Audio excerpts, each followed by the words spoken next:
Hello, everyone, and welcome to episode 105 of Through the Years, the podcast that reviews Ring of Honor show by show from the beginning. This voice that you're hearing right now, you hear it on every episode. That's Trevor Dame. The other voice you'll soon hear that you hear on every episode, that's Matt Feuerstein. And the voice you hear occasionally, he's our most frequent guest, but he hasn't been on in quite some time. You will hear it in just a few seconds. Joe Gagne, the Godfather of Wrestling Podcasts, 5-star match game, Joe versus the World, guest appearances on every single goddamn wrestling podcast. Joe, how are you doing? I'm doing good. It's been a while. What have I missed? It's absolutely the longest you've ever gone without having Joe on the show. It's been over a year since Joe Gagne appeared on Through the Years. That's never happened before. So does that just speak to how Ring of Honor absolutely abandoned New England during this era? I believe there was a show scheduled for March of 2006 and was canceled, and we did not get one until this event. So this was, I believe, the longest I had gone in between Ring of Honor shows. The last one I was on was the very first Bryan Danielson-Roderick Strong match that I attended with Matt. Yeah, I don't know about you, Matt, but this last year for some reason has been the best year of my life, and so I didn't really put that together until now. No, but seriously, it's great to have Joe back. I mean, he is like the good luck charm for wrestling podcasts. And it's great to be covering another Ring of Honor show, so we will get to, as usual, the news that happened between the last Ring of Honor show we covered and this one. There's a few little pieces. First, Matt, a momentous occasion happened between the last show and this show in the timeline, and I'll just go to the PW Torch. This news will shock you. It will shake us to the core. The Torch wrote, "The top 5 rankings in Ring of Honor have been discontinued." ROH announced that they've decided to put the top 5 rankings, which haven't been utilized to name challengers to the Ring of Honor World title consistently for a long period of time, on hiatus. ROH hasn't been consistent in the ways they determine contenders for the ROH yes, World they title, have. Come on. as they've largely ignored the top 5 rankings and named challengers for Danielson through the open contracts he sends out to other promotions. They have not ignored it. I saw that video with Jimmy Yang as like number 2 for like 5 straight shows back in the March 2006 DVDs. So, bullshit, Torch. ROH has also put wrestlers who are not in the top 5 rankings, such as AJ Styles, Colt Cabana, and Delirious, in matches with Danielson with little or no storyline built. So, if I do remember correctly, Matt, I think this is the last time we will see during our run the top 5 rankings, that this is the time it finally stays dead for good. It does not rise again like a zombie. But Ring of Honor tried probably 3 or 4 different ranking systems, whether we had like the number 1 ring or the Contenders Circle. Which one is it? I can't wait. Yeah, and remember when originally in the earliest time it was like the idea of it was the number 1 contendership was an actual like title, like a trophy that you had to defend in matches before you cashed it in. Like let's just be real here. Between this, AEW, really any other promotion, wrestling promotion should just stop it with the rankings. It's just too hard. It's a pain in the ass. No one wants to bother with it and keeping it updated. Just forget about it. It's okay. No one will be mad at you. You don't have to do them anymore. No more rankings. No more trying to really look closely at wins and losses. Just pretend. It's fake. Pretend that it makes sense. And the thing is, you can get most of the benefits of booking like that you get from rankings if you just book as if you have rankings but don't like publish them, like make it so when people get title shots they win a bunch first, have people that don't win a lot on the lower part of the card. Like the only thing you do with rankings really, I mean, like in theory I like it, like the nerd part of me likes it, which is let's be fair, a big part of me, but like it just makes people so rigid. Like the first time, you saw that with AEW, like the first time someone isn't like number 1 in the rankings gets a title shot or something, all it does is it causes you headaches. It doesn't, like, it's not worth the rewards you get. No one's like, wow, this match between number 4 and 3 in the rankings, it's really more exciting because I know the winner of this is going to become number 2 in the rankings. Like, also, it doesn't add. Also, do real combat sports rigidly follow these things? Because I feel like if they have a money match, they just make it, right? Like they don't exactly. They blow out the rankings. I mean, to be fair, people complain about that too. But sure, but the point absolutely. is, like in wrestling, you don't even have to fake it if you really don't want to. Yeah. But yes, as a nerd, I also like them in concept, but just in practice, it always just seems overly complicated and it always seems abandoned. And also, it's just more fun to let like Pro Wrestling Illustrated just make up their own rankings each month. Yeah. Oh, that was always the best. But I assume they Matt, still do it, but I have not read that magazine in a long time. No, maybe I should. Matt, when one door closes, though, another door opens, because the Twitch also writes at this time, Austin Aries and Roderick Strong have sent out open contracts as part of a storyline involving them wanting to raise the prestige of the ROH tag titles. Now, obviously, Matt, this is them copying the Bryan Danielson open contract, where he sent out open contracts. As a result, we got a bunch of people challenging Danielson in a short period of time that were not regulars in Ring of Honor. So it made sense. We got, Marufuji, we got Chris Sabin, Steve Corino, who have both been in Ring of Honor before, but weren't in at any time recent before their title challenges. Lance Storm, Chris Hero, who started the CZW feud. Exactly. And Aries and Strong, I looked up Cage just to make sure, other than maybe the Dragon Gate guys coming up, they don't have anyone that fits that bill. They announced this, but there's no big outside teams coming for them. So I don't know if this was originally more of a plan or something, but it's not like we get some big outsider team coming. We don't get the outsider. We don't get Hall and Nash coming in. But I guess you do get at the next show, you get a makeshift team. So I guess that maybe counts. Yeah, I guess, but it is not the concerted thing with Danielson, where you get a block of guys that all kind of fit. Oh yeah, they're getting all these guys that are not ROH regulars coming in to challenge. One last news story though. This is only tangentially related to Ring of Honor, but I find it interesting, and also I think one thing we've been kind of documenting on through the years, through the timeline, is kind of the rise of TNA and how that kind of slowly destroyed the relationship between TNA and Ring of Honor. Obviously, the Rob Feinstein scandal did a lot to that too, but then it kind of repaired. But I think people kind of forget that when the TNA Ring of Honor relationship got back together, it kind of just faded away, and that we're in kind of the fade right now. We're down to just a few major names. And this is why on the TNA section of the Observer, I think this will help make clear why that happened. So Dave wrote in the TNA section of the Observer, they being TNA, are trying to change everyone over, or at least the key people, from per-show contracts to guaranteed contracts.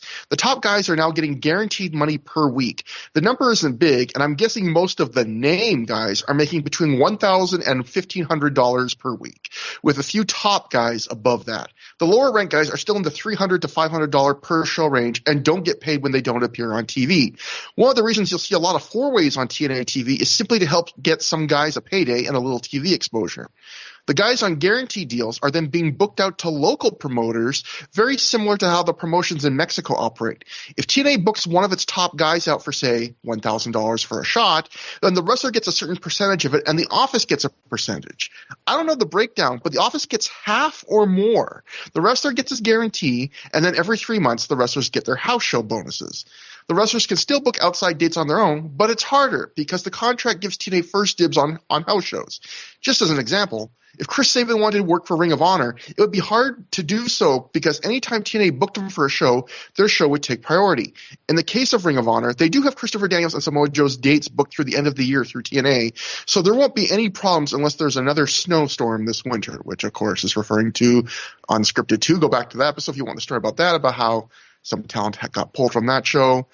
But yeah, this was another reason why, we talked a few shows ago, Matt, about how we felt like maybe Ring of Honor wrestlers that by this point they were starting to kind of prioritize their best efforts for TNA over Ring of Honor, and not that I blame them for that.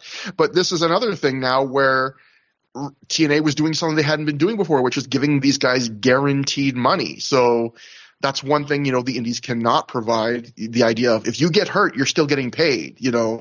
That's no matter how successful an indie does, I don't think an indie gives guaranteed money in that sense. Yeah, and it is interesting too, where I think that would hurt them, the TNA wrestlers, because I think at different times TNA did different things with booking guys out. They went back and forth on that. But I recall some people saying they would jack up the prices of their talent when they booked out to indies, and all of a sudden some indies would be like, we don't want to book these guys at this price anymore. But then the TNA people would say, but they're big TV stars now. And they would say, not so much. So it'd be back and forth. But So Yeah, that's yeah. I an mean, I guess interesting point. in the end, like the guarantees is better than the alternative. Yeah, it is interesting in the sense that Daniels and Joe are booked through the end of this year, and then Joe's only in for a few months, and then of next year, and he's gone.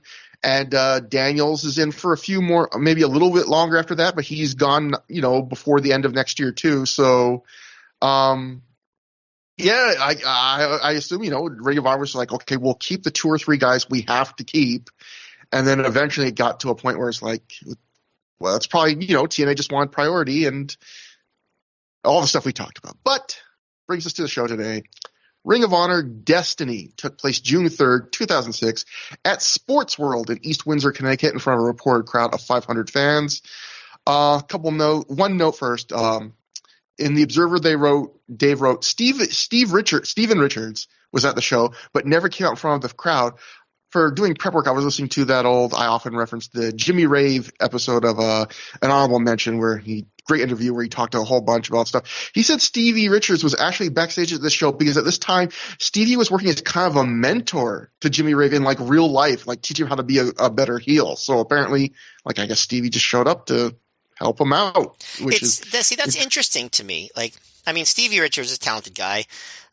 I don't feel like he was so much of a better heel than Davey Richards. That Jimmy Rave was at this point. I got confused between Stevie Richards and Davey Richards, but this was like a double Richards kind of day for Jimmy Rave, I guess. 2 Richardses. If Denise Richards was there, would have been the trifecta for him. Joe, was Denise Richards there? I don't remember her, no. Joe, was this the only show they ever had in this building? I know that they had a show in a tent in September. Was that supposed to be inside this building? Yes, that was supposed to be inside. We'll get to that in a few months. But yes, I guess this was technically the only show in the building. I'm trying to remember where the last show I was at in Connecticut was, because I don't know if it was East Windsor or not. But well, the show in Connecticut that we went to was in Woodbridge, right? Woodbridge, okay, yes, yeah, that's right. And then that was definitely not in this building. All right. And I don't remember. That's right. Yeah, this was a soccer field, basically inside. So. And I know they have a Connecticut show in December. I don't remember if that's in this building or a different place. So that's with like some Dragon Gate guys. But yeah, it's they move around a lot in New England, but at least they show up sometimes. So I was going to ask Joe for some live thoughts, but I actually first I'm going to read this because this gives a lot of live color, and this was I teased a surprise for Joe and Matt before the show. Sean Radican was the Torch guy on the Ring of Honor beat for the Torch. He wrote a lot of the Ring of Honor coverage and stuff, and he actually got to attend this show live with Joe Gagne, not side by side, but they were in the same building. I think he showed up with Denise Richards. I'm sure it was a thrill for Joe to be hobnobbing with the big people, like Steven Richards and Sean Radican, good guys. But I assume I don't know. I'm backpedaling here. I honestly don't read anything into that. I am just muttering words. Trevor, it's okay. It's okay. You could just continue. I'm going to be muttering in a second because, so Sean Radican wrote an article for The Torch based on his live experience called What You Don't See on ROH tape releases. Now, there's just quite a bit to this. I debated reading this. I edited a bunch of it out, but there's still a lot. But there's some parts that kind of just, like very meat and potatoes. Oh, this is what an indie show is like. But there's a few moments here I think really make it worth it. So I'm going to read this. Okay, so this is, his point of this article is just, what is it like to attend a show? We talk about the matches. What's the whole experience like? So this is Sean Radican. When I pulled up to the venue Ring of Honor was running last Saturday in East Windsor, Connecticut, the first thing I noticed was a sign that read, Live Pro Wrestling Event Tonight. There was no mention of ROH anywhere on the sign. Pulling into the parking lot, it was immediately evident that parking was going to be a problem. All the spots in the small lot were taken, so fans were left with the option of parking down the street or attempting to park in the grass behind the venue, which was muddy due to rain. Several fans chose the latter and ended up getting their cars stuck in the mud. There weren't many people outside of the venue as the conditions were poor with the combination of the rain and having to walk through a muddy field to get into the venue. Once I was inside the venue, it was evident the fans attending this event weren't the least bit upset about the poor conditions and parking difficulties outside. The first thing I noticed when I got inside was Allison Danger limping around in the lobby. She had just completed her match against Lacey, which was taped for ROHvideos.com. One fan tells her she is great, but Danger responds by saying that she just got her ass kicked. Interactions like this between the fans and the wrestlers are something you won't see at a WWE event, but the atmosphere is relaxed and Danger seems willing to interact with the fans. In order to get into the venue, fans have to walk through a rotating doorway. I get through the doorway and notice a lot of people lined up to buy tickets. I am patted down by an ROH student and get in right away, as I had purchased my tickets in advance. There are 3 turf soccer fields inside the venue. ROH is running their event on the last soccer field on the left. There's an entranceway set up for the fans to walk through to get to their seats with ROH banners hanging on both sides. You almost feel as if entrance music should be playing as you walk into the venue. To the left of the ring is the production center. There are several people sitting at a table that controls the music and lighting during the show. The sound system is also in this area. There are 2 fog machines. One is inexplicably blowing next to the sound system, and another is situated near the entrance area. To properly light the event, ROH has installed 4 sets of lights on the roof of the venue, which light the ring from each side. There's another subset of lights that are on the floor that flash colored lights, graphics, and lasers during ring entrances. Finally, there's a spotlight on a platform that is operated by a bored-looking young man on Ring of Honor staff. There aren't many people seated before the main show is set to begin. The main attraction prior to the start of the show is the gimmick table, which has around 100 people lined up around it, eager to buy merchandise. It isn't uncommon to see a fan walking around the venue with a plastic bag full of Ring of Honor DVDs. The newest releases from ROH are a big attraction, as fans are eager to see the shows from WrestleMania weekend. A buy 3 get one free sale on ROH DVDs encourage fans to dig deep into their pockets to catch up on the releases they haven't seen yet. You don't see many people purchasing just one DVD. It's interesting to see the type. Okay, so here comes the first money moment to me. It's interesting to see the types of fans ROH draws to their live events. The largest group of fans is the males who come together to the show in droves without female companionship. There's also a mix of very thin men with large girlfriends and vice versa, young children brought to the show by their parents and grandparents, and even some attractive women that were dragged to the event by their boyfriends or husbands.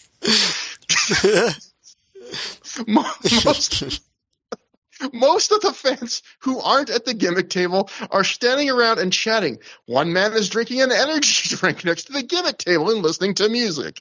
A young boy walks up to one of the lighting stands and bangs on his head on it until he grimaces in pain and walks away.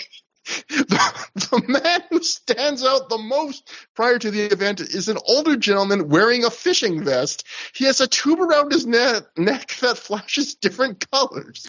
I wonder if he found Waldo among the sea of people. He also has it keeps going. He also has a series of different colored glow sticks attached to a set of strings. Some of the fans sit in their seats chatting. There are also some fans sitting by themselves and staring at the ring blankly. The dress code for the evening is a wrestling or heavy metal t-shirt with shorts or pants for a majority of males and females attending this event. Joey's got you dead to rights with that outfit. I took inventory of the kinds of shirts the fans were wearing. There are several people wearing ROH t-shirts. The rest are t-shirts that are either heavy metal or WWE related. I only see one fan wearing a TNA t-shirt the entire night. I noticed ROH booker Gabe Sapolsky nervously pacing around the perimeter of the venue before disappearing to the back. Sounds about right. He doesn't stop to speak to anyone. ROH owner Kerry Silkin looks much more relaxed than Gabe as he strolls around the venue talking to the fans. One fan gets particularly animated while talking to Silkin and gestures wildly with his hands. The announcer informs the crowd the show will start 5 minutes late due to a late arriving crowd. When the show finally begins, the first group of people to come out to the ring include the ring announcer, 2 photographers, 2 cameramen, Kerry Silkin, and a referee. Homicide Julie Smokes walk quickly backstage, having apparently just arrived to the venue as the show is set to begin. Both are carrying gym bags. Many ROH wrestlers have told me that they like to watch all of the matches during ROH events, and they often talk with each other about their match and make suggestions for where improvements can be made to each other. And the first wrestler I noticed watching the action from behind the curtain is Christopher Daniels, who eventually takes a seat near the production table to take in the Davey Richards-Jimmy Rave match. Later in the evening, Samoa Joe appears and watches nearly all of the matches from the production area. Delirious, Sarah Del Rey, Daisy Hayes, and Ricky Reyes also watch the action with Joe at times. Several members of the ROH staff chat with Joe as he takes in the action. None of the wrestlers coming out from the backstage area to watch the action show any emotion towards what is going on in the ring. During the course of the event, Kerry Silken and Gabe Sapolsky come out to take in a match from behind the crowd. Silken is out first as he sneaks in and takes a chair behind the last row to watch the Four Corners Survival match featuring Colt Cabana, Jason Blade, Delirious, and Adam Pearce, with the winner getting a shot at the Ring of Honor World title at a future event. Silken is expressionless during the match and vacates his seat once the match is over. Sapolsky comes out to watch the Christopher Daniels BJ Whitmer contest. He looks stressed and worn out as he sits down on a stack of equipment crates behind my section. The in-ring action isn't going over too well with the fans during this contest at first, but Sapolsky's expression doesn't change once during the course of the match. When the match is over, Gabe quickly makes his way to the backstage area. During intermission, Allison Danger and Sarah Del Rey make their way out to the gimmick table to push the Shimmer DVDs. They offer to sign the Shimmer DVDs if people buy them. They quickly convince a young girl to buy one, and Danger seems really happy about getting the sale. Del Rey and Danger attract a small crowd of people who seem genuinely excited to interact with them. Silken also comes up from the back and stops to talk with some fans. The rest of the fans okay, here comes good point number 2. The rest of the fans pass the time during intermission in various ways. The man with the energy drink and the CD player returns to the spot he occupied prior to the start of the show. One fan walks around dressed like Christopher Daniels. A group of young men play frisbee with their Ring of Honor DVDs off to the side of the venue. What? Okay. The rest of the fans passed the time by standing around chatting about the event or going to the concession stand to use the restroom and purchase food. The music signals the beginning of the second half of the event, so the fans file back to their seats. The main event features the Briscoe brothers facing Austin Aries and Roderick Strong for the ROH Tag Team titles. It's interesting to watch the reaction of the young boys in front of me who cheer excitedly for Aries and Strong when they come out. The mother that was taking pictures earlier in the night gets up again to snap more pictures for her demanding children. The ROH students come out and sit near the production area to take in the match. I notice they enter older gentleman who appears to be on the verge of sleep sitting next to the two young boys a couple rows away from me. When the tag team main event ends, the young boys seem to be excited about Aries and Strong retaining their titles. The older man appears to have gotten a burst of energy as he stares intently at the ring as Aries cuts his post-match promo. So yeah, there's more, but that's literature right there. Yeah, that is a. I cut out a lot, believe it or not, but I just, Joe, how about those audience demographics? Were you with someone, Joe? Did you escape the gaze of Sean Radican? I did go with a friend. We did not play Frisbee with any DVDs that were purchased. I'm sure I was wearing a black, probably a black wrestling T-shirt at the time, so kudos, nailed me on that one.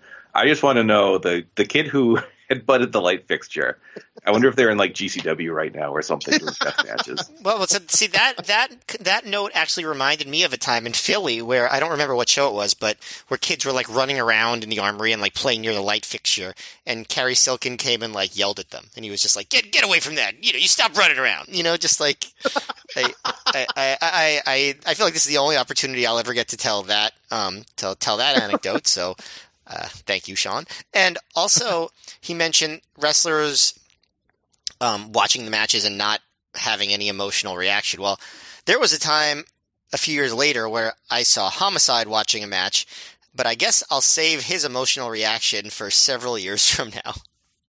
I like to picture Sean, since he said Gabe's expression never changed during the match, and he said that Gabe was sitting behind him, I believe.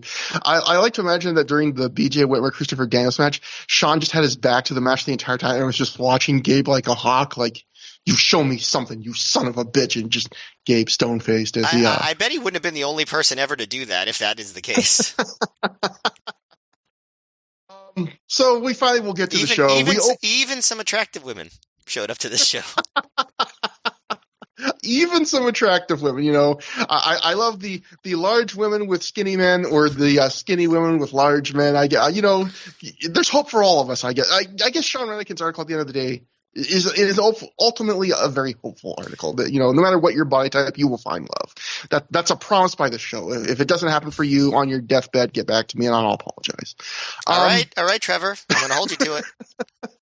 We open with the Ring of Honor Tag Team Champions of Austin Aries and Roderick Strong backstage.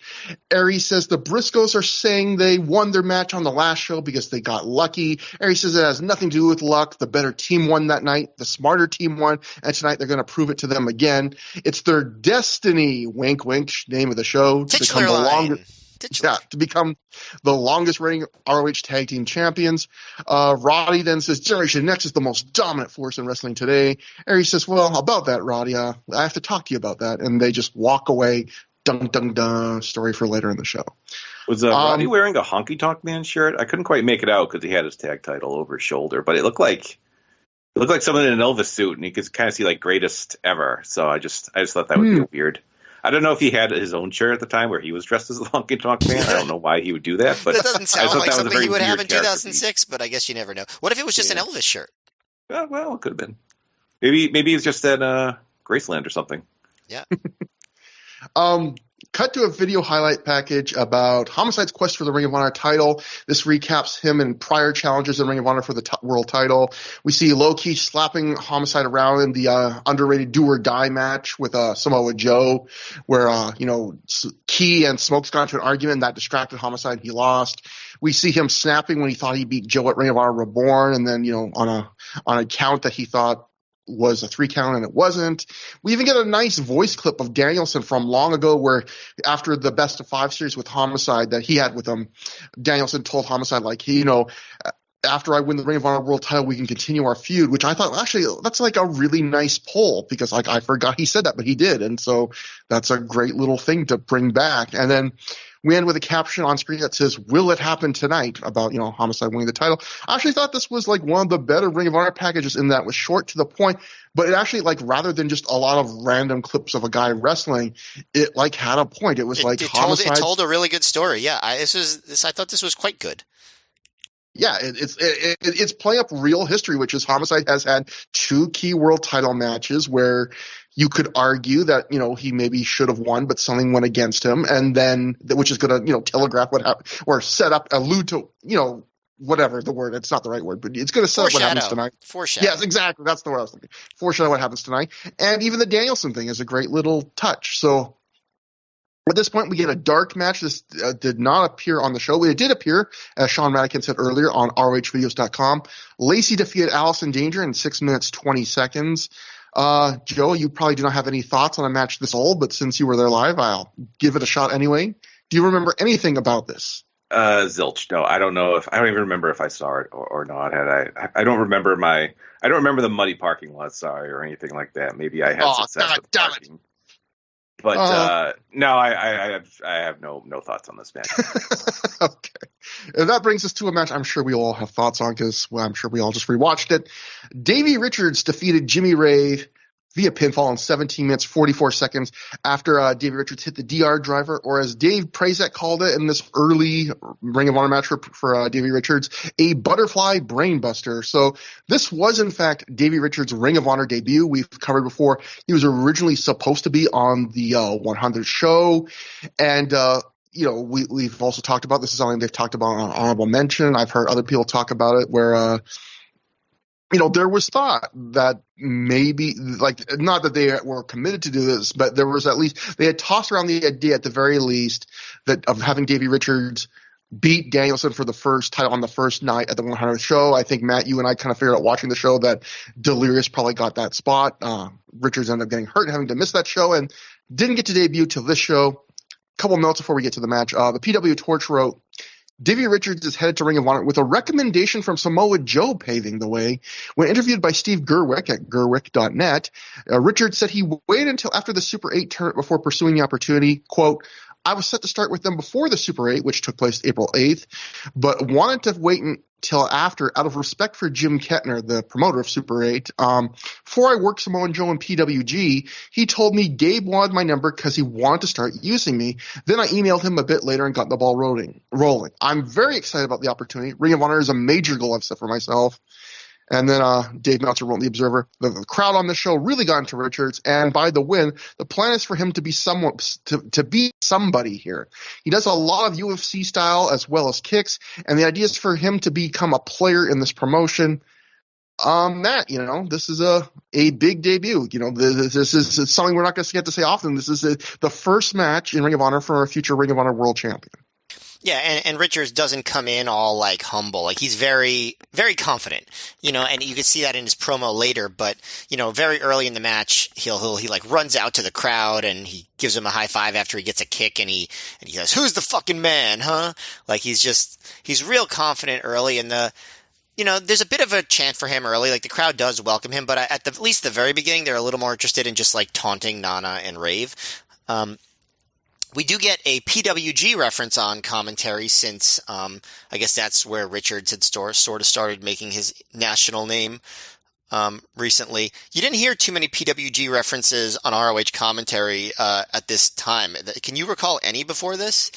No, and to be fair, for people that weren't around the day, PWG back then was still one of the more prominent indies, but was not the PWG of more recent years. But no, but they did have Bola already, and a lot of big stars went there, and it was considered one of the better indies, definitely. And in fact, Davey Richards would win Bola in 2006, in a few months from this point. Yeah, after he had just won the Super 8, right? Yeah. So this was a big year for him. Yeah, and obviously this is one of the biggest things, him debuting in ROH, and Rave did his stalling early, which obviously not surprising, and spits in Richards' face, but Richards does dominate pretty early in the match, and then eventually, Rave avoids a running forearm and clotheslines him in the back of the head, and he breaks the momentum and he slows it down, stomps away, stalling, camel clutch, all that stuff.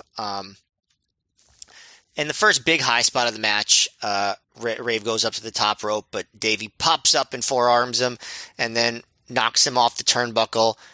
Rave knocks him off the turnbuckle, but Davey screams, pops up again, headbutts him on the top rope, and hits a superplex. That's really the first big high spot. Then they have a slap fight on their knees, and they come to their feet where Jimmy grabs Richards' hair, throws him back to the ground to cut off the comeback. But eventually he does come back. They do some near falls. Rave gets a butterfly submission. Richards backdrops out of the greetings from Ghana. They do a few roll-ups. And then Davey seamlessly transitions into a horse collar, and Rave makes the ropes. And Richards does his cool handspring kick, which in 2006 always got over. That he really was good with the timing of that spot. Hit the running forearm clothesline combo. Rave hit the STO backbreaker and gonorrhea for a couple of 2 counts. Davey gets a good near fall of the sudden small package. They do a few more reversals until Davey hits that butterfly brainbuster for the very decisive victory. So I thought, Rave was pretty unselfish here. He got a newcomer over in the right way. He sold the loss pretty well, as we'll see in the promo later. First half was just good, solid babyface heel work. The last few minutes showcased the, kind of Richards' more exciting move set and stuff. So, they got a good amount of time, much more than a typical ROH opener. And I think they used it well. I think this was a good opener, a quite good opener, I would say. And, a good debut for a guy like Richards. It wasn't like deep character stuff, but, he was getting over based on his wrestling. And I think that Rave was a good person to pair him up with. Joe, what do you think? Was this your first time seeing Davey Richards live?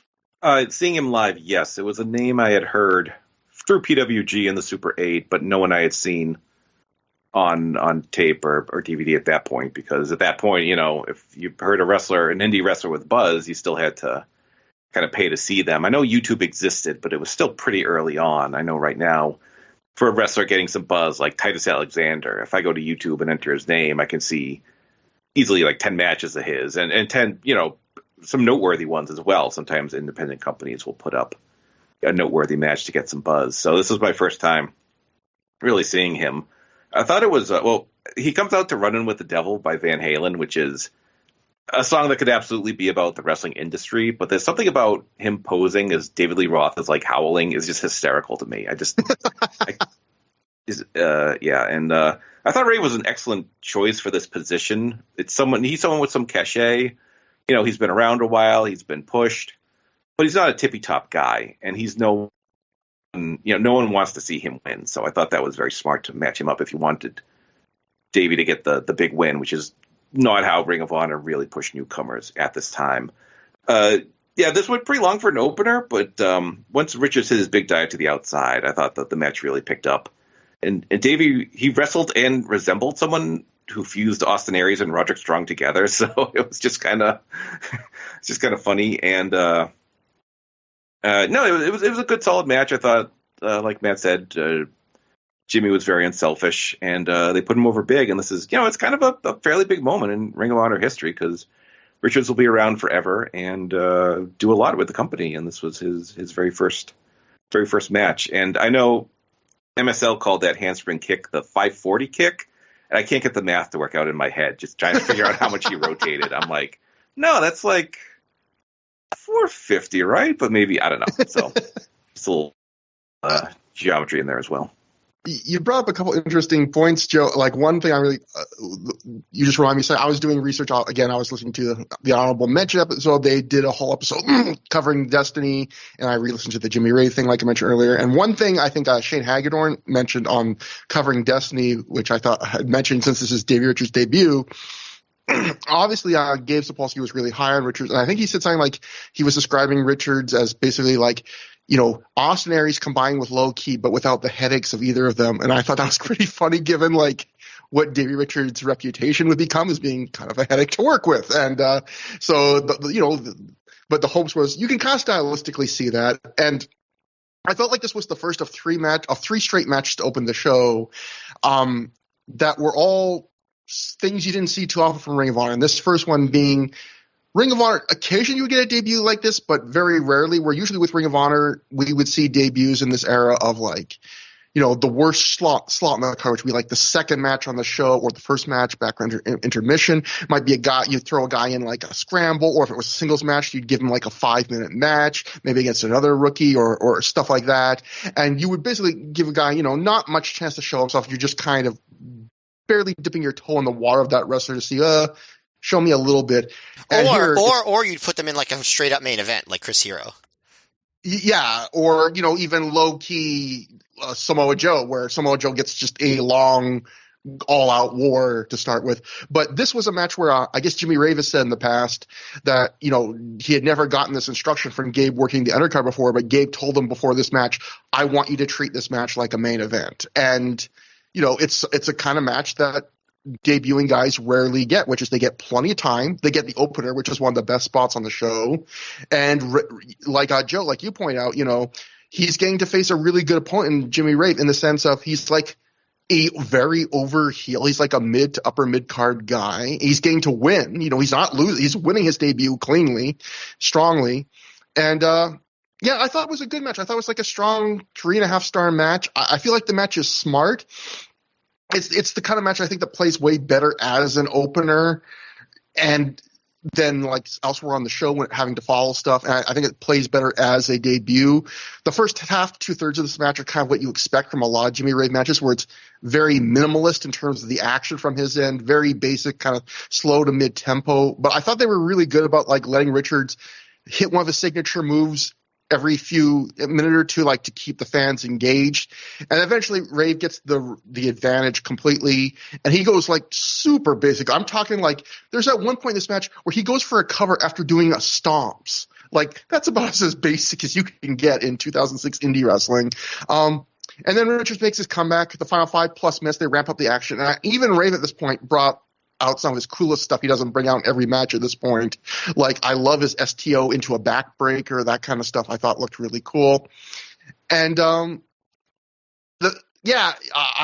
just think it was a good match in the sense of a lot of these first timer matches, we see guys, it's like 5 minutes and they're just struggling to fit like every spot they can because they're desperate. They feel like very needy because the guys don't have much of a shot. And this match, it gets to have a very natural pace. You don't feel like they're trying to cram everything in there and like that Richards is desperate to impress you. And the other thing I noticed is, like you said, Matt, is Richards is very confident for a debut, like shockingly so. Like again, different than most people debuting in Ring of Honor. People tried to lump Richards into that vanilla midget stereotype because he was kind of a jacked, short, white guy big work rate machine. But Richards always had more charisma than a lot of those guys. And in this match, like you were saying, like he's making like little asides to the crowd during the match. Like he's so comfortable, like he's basically having conversations while he's having the match. He's like emoting well. He gets mad at Raven the appropriate moments. He's like, making points during the match to like connect with the crowd and acknowledge them and look to the crowd to get them to cheer more like a veteran.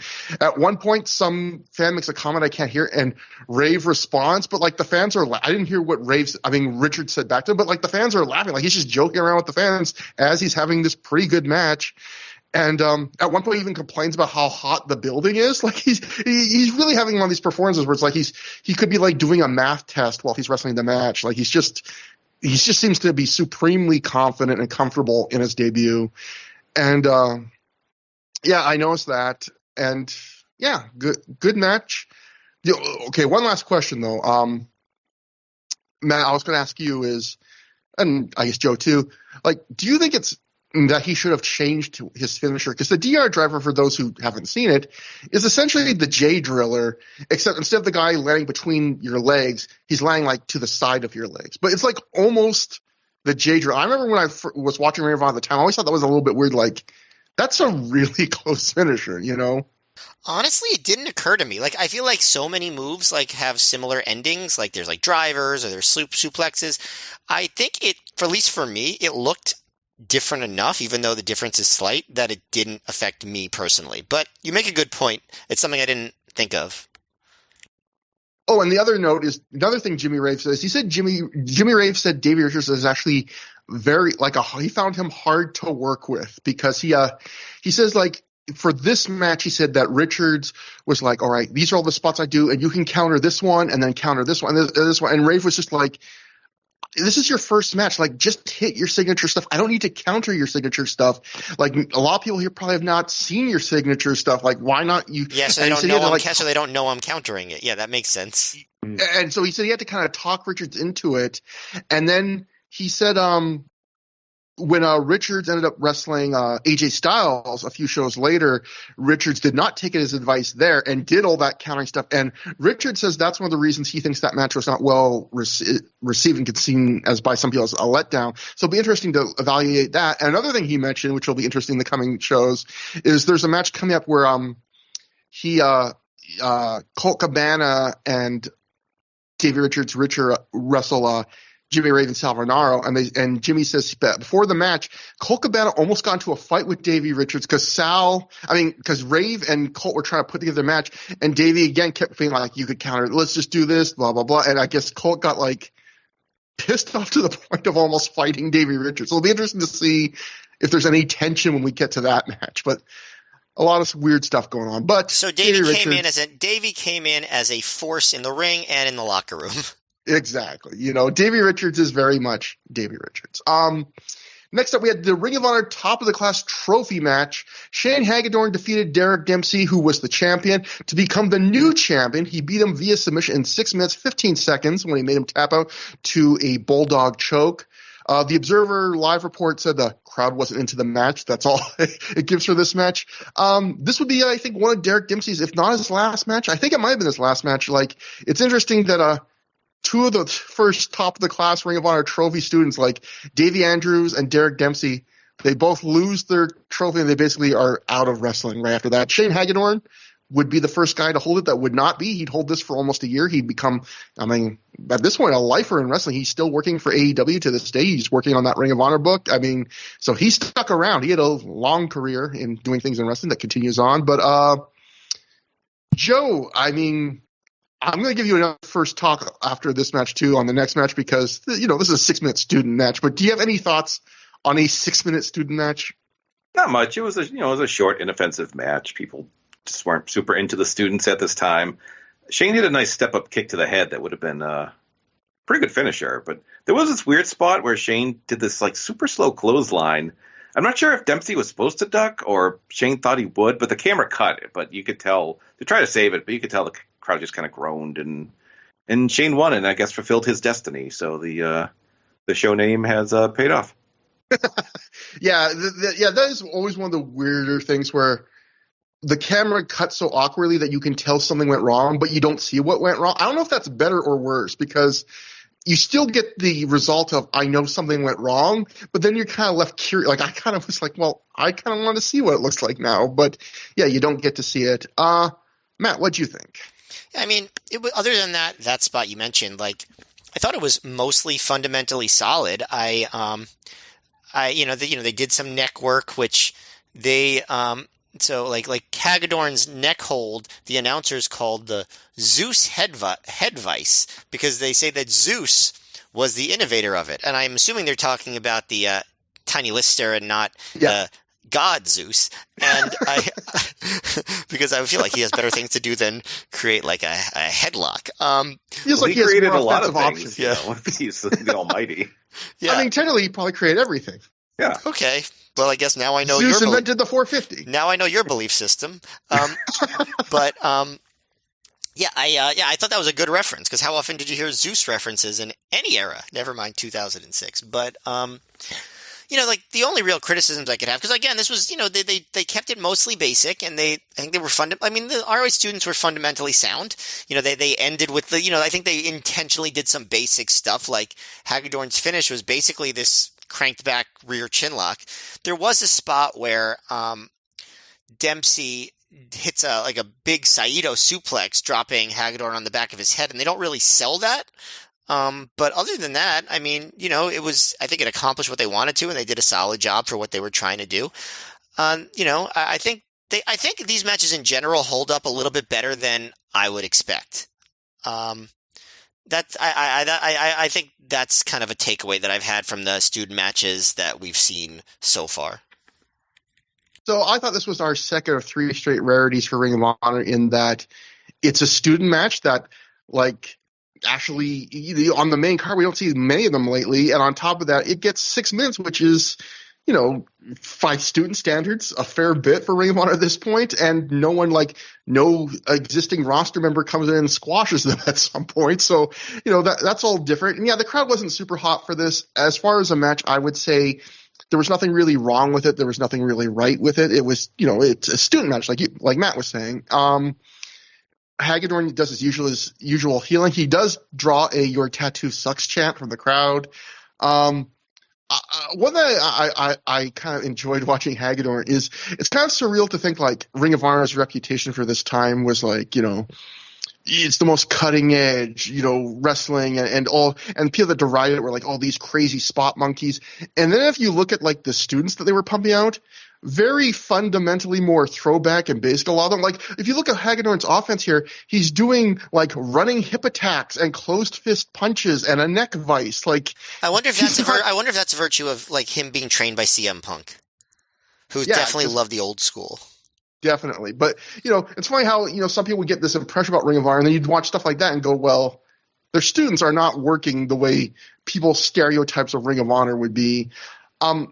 Another thing I did not notice, I should go back and watch this because I only heard this doing my research, but Shane Hagedorn has said that at the end of the match where he's choking out Derek Dempsey, that Derek Dempsey was adjusting Hagedorn's arms around his neck as he was choking him to like sell it better or something, and that he accidentally adjusted Shane's arms in turning it into a real choke, and that Derek Dempsey actually legit passes out in this match at the end. Like, he wakes up quickly, he's fine. Oof. But apparently, so for those who are going to watch the show, watch and see if you can tell if Derek Dempsey legit passes out in a choke. This was a shoot, folks. So after the match, some of the other Ring of Honor students offer to shake Hagedorn's hand, but instead he rudely shoves his way through them to pose on the ropes and just yell "forever" at the crowd. And he will not hold this forever, but he's going to hold this for like a good, I think, like 10 months or something. So, he's going to be here for a while as the top of the class champ.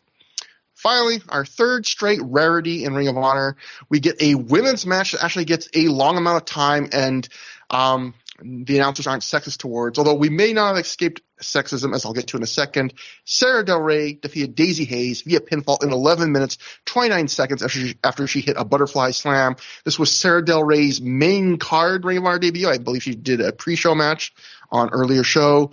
The Observer wrote, Sarah Del Rey beat Daisy Hayes in a match we're told the crowd hurt, as it was fine, but crowd not into it.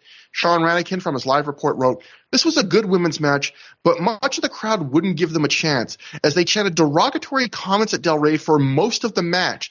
Some of the crowd got into the match toward the end, which saw Del Rey pin Hayes after a butterfly suplex. Joe, obviously, your memory, I'm not going to expect you to remember stuff, but I know watching this back, it didn't feel like, if there was derogatory comments, I couldn't hear them. I mean, the crowd wasn't super into this, but I was really disappointed to read. I'm not saying I'm sure Sean Rankin's not lying, but I was really disappointed to read that, because before that, when I was just watching this match, I was like, oh, crowd's kind of treating this like a normal match, and the announcers are, and then to hear that fans were apparently saying bad shit is disappointing. Yeah, I don't quite remember that. I had the same reaction to you watching it back. I thought, oh, this crowd's polite enough. I thought it seemed fine. As far as the match, I thought they had a clear story to tell, because Del Rey certainly had the power advantage, and Daisy Hayes was, I guess, part of the embassy at this time. So I thought, oh, well, she can cheat to even things up. But she really didn't. She just did like an eye poke at one point. And they just I think they kind of saw this as a chance to have, a all action kind of match, to kind of showcase what they could do, which they did. And I thought it was pretty good overall. They went back and forth for a while. I think Sarah forgot to kick out of a pin at one point, because there was a kick out that clearly her shoulder was still on the mat, which was too bad. But, overall for the time, good solid stuff. I thought this was a decent above average match. It was a little disappointing, because I think these are both pretty good, two of the better U.S. women's wrestlers at this time. And in fact, we are told on commentary that these two had one of the better matches in early Shimmer history up to this point. And so that's probably one of the reasons why they got booked in this combination here. And the thing I thought that was weird about this match is, as you pointed out, Joe, Hayes is a heel at this point. So Prince Nana does not join her for this match, interestingly enough, even though he came out with Jimmy Ray for the opener. But Rave does heel. I mean, no, Daisy Hayes does heel a bit. Like, she spits in her hand before the start of the match to do the handshake, and she complains to the ref, and she does the one eye poke. But it was weird because they work this match where Del Rey's being a real bully to Daisy Hayes. And I'm not saying that the smaller person can't be a heel in a wrestling match. There's ways to work that. But I felt in this match, they were working in such a way where I felt like a lot of natural sympathy for Hayes, because a lot of the offense for Del Rey, in my favorite parts of the match, are her just kind of bullying Hayes and like shoving her around, like not even like in really elegant ways, like just throwing her around a bit. And it kind of made me like, it kind of felt like the natural story they were telling the match went in the opposite of what their heel face dynamic was. And maybe it was just a weird adjustment, because I think they said that I think Daisy Hayes was not a heel at this point in Shimmer. So yeah, as far as the match, I thought it was decent action. I think these two are capable of better. There was that, that moment, Joe, you mentioned where Del Rey seemed like she really forgot to lift her arm, but Todd Sinclair shoulder, but Todd Sinclair, the ref, counts only two anyway. That drew some boos and a mild dueling "you fucked up, but that's okay" chance. And then later on, but I thought that was weird. That again added to the weirdness, because later on in the match, Daisy Hayes is like trash talking the ref and being like, "You're friends with Sarah Del Rey, you're helping her out." And I was like, well, unfortunately, like again, it's kind of like in this match, you almost feel like, oh, maybe she's right, because like she should have beaten her. But if you ignore the weird story, I thought there was some decent fun to be had. And I think like the opener, one thing I appreciate is, again, for women's matches, like a lot of times it's short time and they're trying to jam every move into 5 minutes or something to impress people. This match, they got a decent length of time and they took their time. Like, they didn't feel like they were running around with their like chickens with their heads cut off. There was like a semi-botched Daisy Hayes Yakuza kick, but above average. And I just appreciate that the crowd, that the announcers at least treated this match with respect, which is, Matt, how many Ring of Honor women's matches have we seen so far in history that got 10 minutes or more and the announcers treated it with complete respect? Like, this might be one of the first. Well, I think that from now on, the announcers are going to treat it with respect, because Dave Prazak's going to be on commentary. Yeah. So I don't think we quite have to worry about that at all anymore. Maybe I'm wrong, but that's what I think. I mean, like, I agree with you. This was a decent match, but that said, it had to be the best singles women match in ROH history so far, right? Like, yeah, I mean, I know, like, so, there were some 4-ways and stuff recently that were good, but like, this had to be the best singles one, right? Yeah, I would put that four-way as a better match, but in terms of singles, yeah, you're probably right. I mean, definitely like the most sound and most complete match. Like this is a match that actually feels like a meal. Like, Yeah. even I feel like we were praising women's matches before in Ring of Honor. It might have been like, oh, that was 4 minutes and there was a couple neat spots and they didn't screw much up, like didn't screw anything up where, they didn't have time to have a good match even. Right, exactly. And I think Del Rey was by and large considered the best of this crew of women at the time, and so I think she did well. But I was pretty impressed with Hayes. I do think she didn't cheat a lot, but she did act like a heel. Like whenever she would like early in the match when she would ground Del Rey with a headlock, she would do like an evil laugh at the crowd. And there was that spot you mentioned where she had Sarah in the Muda lock and she was yelling at Sinclair, being like, "Cheater!" and things like that. So you're on Del Rey's side, so I appreciated that. I was actually more impressed with Hayes than I expected to be. She held her own and then some, so I thought it was, decent, pretty good, maybe even at a certain point got to pretty good. Certainly not particularly memorable, but I think I'd say a fairly important moment in the sense of it's Sarah Del Rey's ROH DVD debut, and she becomes one of the most important figures in, I'd say, American wrestling in the past 20 plus years, right? So I, just because of what she did with the WWE Women's Division, so it's a fairly important moment in that sense. But yeah, I thought this was pretty decent. After the match, we get a handshake, and Bryan Danielson in plain clothes makes his way to the ring as Daisy Hayes leaves. Bryan, who's now alone in the ring with Sarah Del Rey, grabs the mic. We get a dragon chant, but then we get a louder homicide chant. Danielson does his throat-clearing gimmick and says he doesn't know if you people from Connecticut realize this. And then as he's saying that, he gets immediately interrupted by a shut the fuck up chant and a brief "We want Sarah" chant. Someone in the crowd must be saying that Sarah is bigger than Danielson because Danielson replies, "Sarah is not bigger than me." Bryan It would says, be weird. It'd be weird if he said that and they weren't saying that, though. Yeah. Like if he just randomly threw that one out. He just wants to prompt that now. Bryan says that what you just saw in the ring is much better than any women's wrestling that you've seen on TV in a long, long time. Bryan praises Del Rey's performance tonight and on Shimmer shows, and her performance on Shimmer shows, saying she's proven herself to be the best women's wrestler in the world. And of course, he trained her, the best wrestler in the world. Bryan tells Sarah that she did a wonderful job and then invites her to go to the back as he still has some more business to take care of. She obliges. She leaves. Danielson then continues that Connecticut wrestling fans are not known as the smartest wrestling fans in the world, but ROH decided to return here, and Bryan thought it was a horrible idea. He's lobbying to never come back here again. Bryan says, though, that for some reason, the powers that be, so apparently Vince Russo is now running for Ring of Honor. Ferrara, don't forget about him. Have named this show ROH Destiny because they feel like it's Homicide's destiny to beat Danielson tonight. Bryan says the only destiny for Homicide is just like their best of 5 series, with Bryan beating him via roll-up, via pin, via submission, or if he has to, via knockout.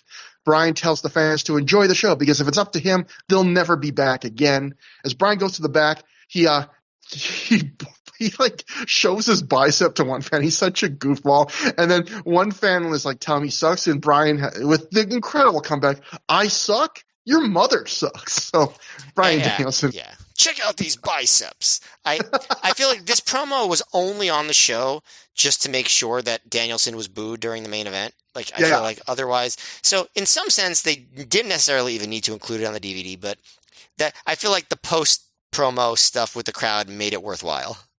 Well, he said he's going to beat Homicide by roll-up, pin, submission, or knockout. And like a roll-up and a pin are kind of the same thing. So I don't know if someone gets to roll up, the match automatically ends, which would be a funny stipulation.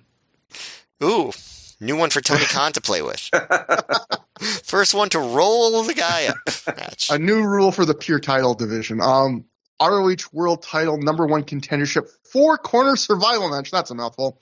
Hulk Cabana defeated Adam Pearce, Delirious, and Jason Blade in 13 minutes, 39 seconds when he made Blade tap out to what I guess would be a stretch muffler variation. I know listening, again, I've been referencing them a lot. They had a good episode on this show, the Honorable Mention podcast. I think Shane on that episode theorized that maybe that was supposed to be a pin that didn't work out, and so Colt just said, "Fuck it, we'll do it as a submission instead." I feel like you know that the show you're watching is a B show when they bring back Jason Blade and put him in the number one contenders match. No offense to him, he just didn't have any status in ROH at the time, you know. Yeah, I mean that's one of the big things about this match, right? Which is it's one of those other really bizarre. They're just booking this to have to have stakes for a match and to get Colt Cabana in line for a rematch title shot at the next Chicago show. But when you really look at it, Colt Cabana lost to the champion in 5 minutes recently, and he's supposed to be doing a gimmick where he's starting from the bottom, and it hasn't been that long. Adam Pearce has been losing a fair bit in the CZW feud, and he's the interim commissioner of Ring of Honor, so you would think he shouldn't be having a match like this right now. That's kind of like a conflict of interest. Delirious just lost 2 matches to Bryan Danielson, the champ, and Jason Blade is a low card that hasn't been on the show recently. So the idea that they're the 4 on the show fighting for the number 1 contendership, is pretty ridiculous. Damn, they should have kept that top 5 so they wouldn't have problems like this. Sean Radican in his live report wrote about the finish, or he wrote, Colt Cabana came out to the loudest reaction of the night at that point. The finish fell a bit flat with the crowd. Cabana submitted Jason Blade, despite the fact that Pearce and Delirious appeared to be right in position to make the save. Blade even kept tapping after the bell had rung, which was likely because not one fan reacted to the finish. Colt Cabana's music played, and he waved to the crowd as the crowd chanted bullshit. I thought this match was a strong above average for me. It's a fair bit of comedy, mostly by the way of just banter, which again, it doesn't really suit a number 1 contenders match. You'd think they should be taking it more seriously, but just in terms of entertainment value, it was lighthearted fun. Pearce and Colt are having a good time, whether it's Pearce thinking Delirious is speaking either German or Greek, or at one point Colt jokes that Delirious just lost one of his pubes when one of the tassels comes off his mask, and Pearce thinks he's talking about Colt. I mean, Pearce thinks Colt's talking about him, so he checks his trunks to see if he's lost any pubes. Most of the story of the match is just Pearce and Colt, the good Chicago boys, initially getting along. Then over the course of the match, they don't get along. And Delirious and Blade kind of end up feeling like background players. Decent amount of action. We get a couple dives to the floor from Colt and Delirious. Again, should this be a match that decides a number 1 contender via how they worked it and who's involved? No, but it was entertaining enough. Matt, what did you think? Yeah, I guess entertaining enough. I think one of the lowlights of the show overall, though, just because it felt so slight, but there are funny moments like you mentioned where Delirious was rambling at Pearce, and Pearce yells that he doesn't speak German, then doesn't speak Greek. And I say, you know what? Get this guy some Duolingo. You know what I mean? But there is some other funny parts, like Cabana hitting an acai moonsault on all 3 guys, but the ref won't count Cabana's cover because he's not legal. And so Cabana just responds, I hit that moonsault though. I thought that was a funny moment. Blade doesn't really get to show much. It feels like he's in the match to job, basically, which I guess makes some sense. But yeah, I just feel like, the highlights of the match were mostly the little comedy spots, and the wrestling was just whatever, and I think the match was mostly just like a house show match that didn't feel important, but I guess it was. Joe, what'd you think? Yeah, I'll stick up for Jason Blade a bit. They at least acknowledged, he's a local guy, so we figured we'd give him a shot in this number 1 contenders match. Yeah, and I don't want to act like I have anything against Jason Blade. It's just more like the way he's portrayed versus the position he's being put in doesn't seem congruent to me. But it's not about him as a performer. Yeah, I thought this was pretty good. A nice change of pace overall. Some good banter. Jason has a hammerlock on Colt, and Colt's like, yeah, you're really going to win with that, Jason, which I thought was funny, as he did not. And there was a sequence Colt tossed everyone on the floor, and everyone took some nasty bumps, especially for a match of this stature. And then Colt nearly smashed his face on the apron doing the acai moonsault, and the crowd was definitely into it. I know Jason took a pretty ridiculous bump whenever they did the stacked up superplex spot. He pretty much rolled to his feet and then jumped straight in the air and landed on his back. But as far as 4 ways go, it was fine, and a nice change of pace in the card. Yeah, I was shocked. You talk about the big bumps some guys took over the top rope. I was shocked that, Adam Pearce, he took a pretty big bump getting hip tossed by Colt over the top rope to the floor. He didn't really catch the ring apron on the way down. I thought, wow, for a guy that big, that's a pretty big bump to take for kind of a random 4-way, but he went there. We join Lacey backstage where she is not impressed by Sarah Del Rey and Daisy Hayes tonight. She's offended that Bryan Danielson called Sarah the best women's wrestler in the world. Lacey says she's the best women's wrestler in the universe. Finally, she says she hasn't forgotten about Jimmy Jacobs, and when he comes back to Ring of Honor, he better get her some titles and some wins. So that brings us to Christopher Daniels, scored to the ring by Allison Danger, defeating BJ Whitmer via pinfall in 16 minutes, 4 seconds after he hit the best moonsault ever. So this was supposed to be, the blow off to a feud you could argue has been years in the making, because the feud was all centered around Daniels left Ring of Honor during the big TNA, removing all their guys from Ring of Honor in 2004, and then he came back, and then in like months and months ago, they started to do a thing where BJ started to say I felt like Daniels abandoned us and resented him, blah blah blah, and of course Allison Danger had her all feud with Whitmer. So you think, okay, this is finally going to be the blow off. They had one match that quickly became like a no contest a while ago, but before the match starts, Whitmer grabs the mic and we get a fuck him up Daniels fuck him up chant and Allison Danger chants, but no Whitmer chants. And I just wrote in my notes, poor Whitmer. BJ says they hadn't seen the recent shows with him, maybe in NCZW. Maybe that's why he was less over here than usual.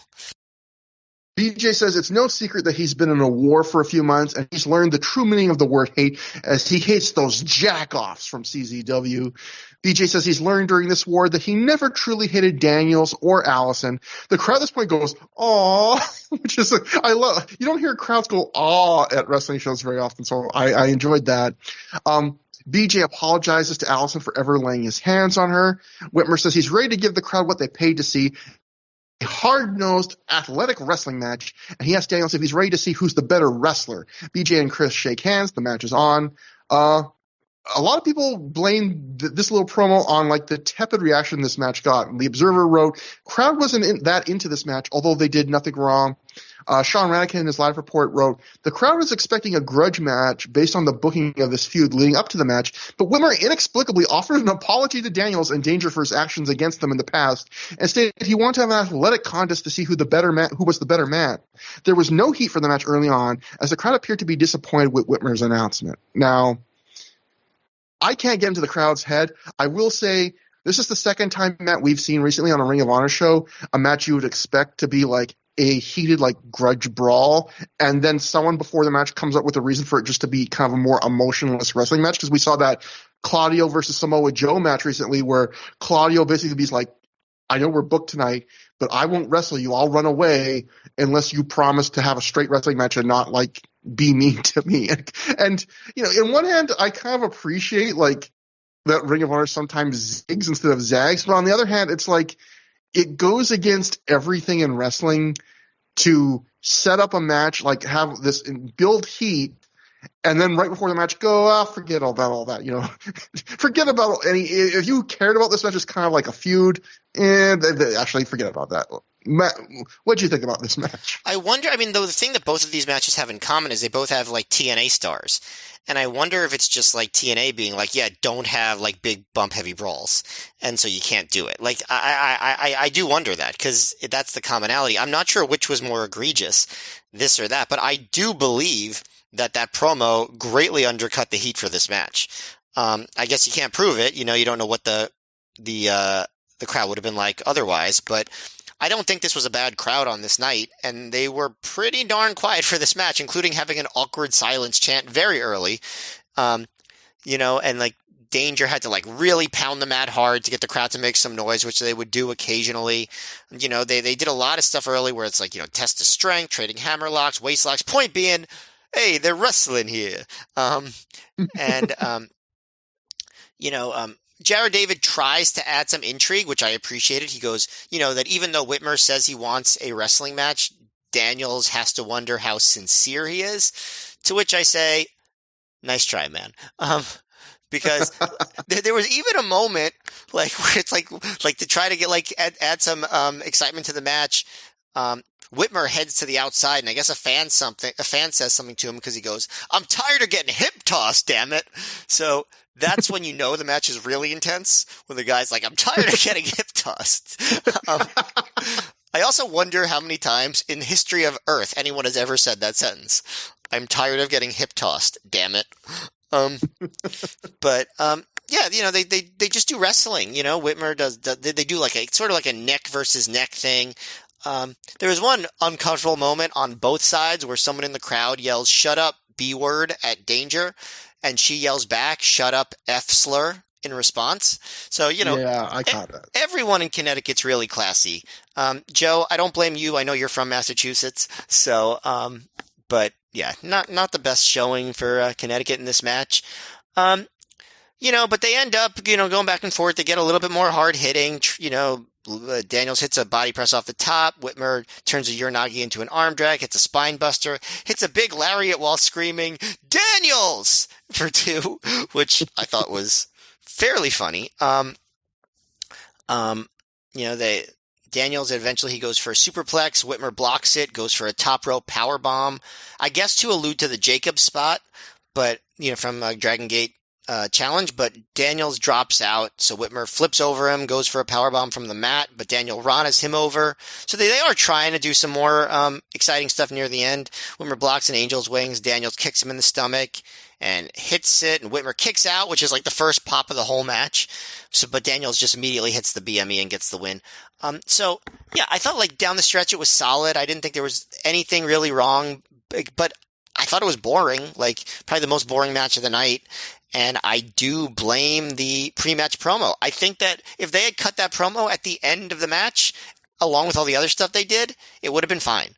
But I think that they made a bad move here, at least as far as the match itself was concerned. I think the pre-match promo did not help at all either. But I also think this match these BJ Whitmer and Christopher Daniels are both guys who I think are two of like real seasoned pro safe hands. Like they're always going to give you something competent, but like sometimes they can be capable, especially Daniels, of something that are really good or even great, but they can also be kind of boring even when they're like to me, especially Daniels, he's kind of the indie version to me of Randy Orton or like, guys like that, or 10 guy, guys that you hear their peers always talk about how like, man, this guy, people don't realize how good a worker they are. Like they're so easy to work with. They're just so professional. Like they make it easy. It's a night off when I work them. And you can tell that watching them, but sometimes those kind of skills don't translate to actual like really good matches. Entertainment.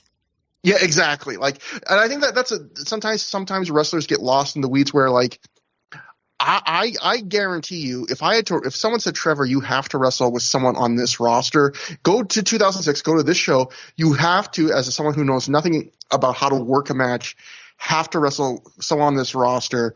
Like, who are you going to pick? My pick would either be Christopher Daniels or Bryan Danielson. Like, because I think Christopher Daniels is that much of a pro that anyone could like. Daniels is that much of a pro that even after you said all that, he would still take care of you in the ring. Exactly. I think, he's that much of a pro's pro. But like, if you're asking me, like, Trevor, all right, who do you want to see on this card wrestle Bryan Danielson tonight as a random aside? There's a bunch of people I pick before Daniels. And he's just that kind of guy. And I think the best way I can describe this match is, sometimes when the match is boring me, I'll find myself like checking the timestamp on my video file and being like, "Oh God, how much time is this left in this match?" And then I'll be like, "Oh God, that much only this gone on." So here's the weird thing about this match. I think it kind of sums up how Daniels and Whitmer sometimes are, which is I was checking the time during this match, but every time I checked the time, I was surprised about how much of the match had happened. So it was like combination boring yet not boring, which to me is like kind of how Daniels and Whitmer are sometimes, where it was like, oh, like I'm gonna check the time. I was like, oh wait, 7 minutes has gone already? Like that didn't feel like 7 minutes. So I don't know.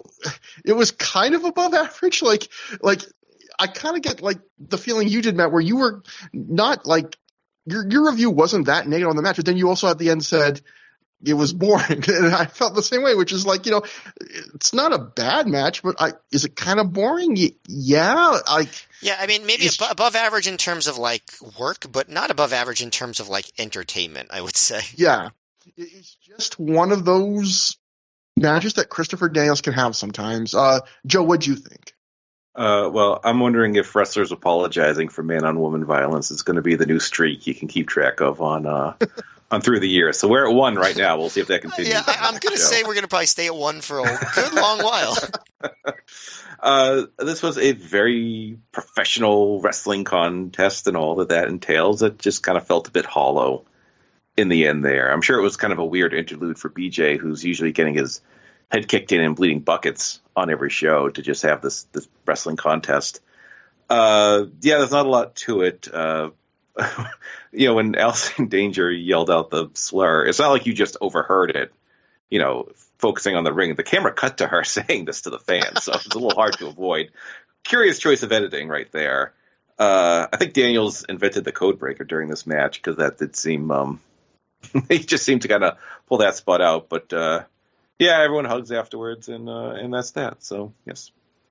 Yeah, after the match, Daniels grabs the mic, and I swear to God, you can hear a fan clearly say, "Thanks for killing us momentum after," and then he says, I couldn't quite make out, but beating Necro, or he says something Necro. So some smarky fans even getting on Daniels for beating Whitmer. It's not Daniels' fault. Yeah, he's not the booker. Yeah, Daniel says, time for a little gospel according to the fallen angel. He talks about bringing BJ into the prophecy stable years ago because he saw potential in him, a guy who would be loyal to a cause until the end of his life. And he says that's what BJ's doing right now for Ring of Honor. Daniel says ROH is damn lucky to have Whitmer carrying their banner. BJ has proved how tough he is, so whenever he wants a rematch with Daniels, he's got one. And if he ever wants a tag partner in this war against CZW, you've got one. I checked in Cage Match. For the rest of this run Daniels has, Whitmer and Daniels never teamed together or wrestle each other ever again. So, Matt, another trend that's been happening in recent Ring of Honor, which is Daniels teasing things that never happened. So he was also the guy that was with the CZW feud in general. He's I could be part of the CZW feud. And not even that. It was the Claudio thing, right? Yes. You and me, Claudio, one day after Claudio, turned on Ring of Honor after the handshake. It's like 2 or 3 things now that threads Daniels has dropped that they just never pick up on. But anyway, BJ goes for a handshake, but instead Daniels has him do the prophecy hand gesture with him. Allison Danger then grabs the mic and almost immediately has to shut down a heckler. Danger then says Whitmer did some rotten things to her. She did some rotten things to him, and she apologizes. And they hug as you hear a few fans shout for Danger to give Whitmer the giant lollipop she brought to the ring. She does not give Whitmer the giant novelty lollipop. Whitmer then touches Danger's ass, and Daniels playfully slaps his hand away and raises his arm. Danger raises Whitmer's other arm, and I just wrote, "We're all friends here" in the notes. So, I just seeing the 2 hecklers with Danger, it's man. In some ways, it must have really sucked to be a woman in wrestling, trying to get decent, respectful reactions from crowds in any era. But I think probably in this indie era, especially because there's just so much toxic male energy from these crowds. And it's sad because they're kind of going to be a half-lost generation, because I think I even saw, it might have been Allison Danger herself, one of the women, but I think it might have been her saying something how, her generation walks so the women today could run, stuff like that. I've seen other people say that. And it's true, they're not going to get the credit they get, but I'm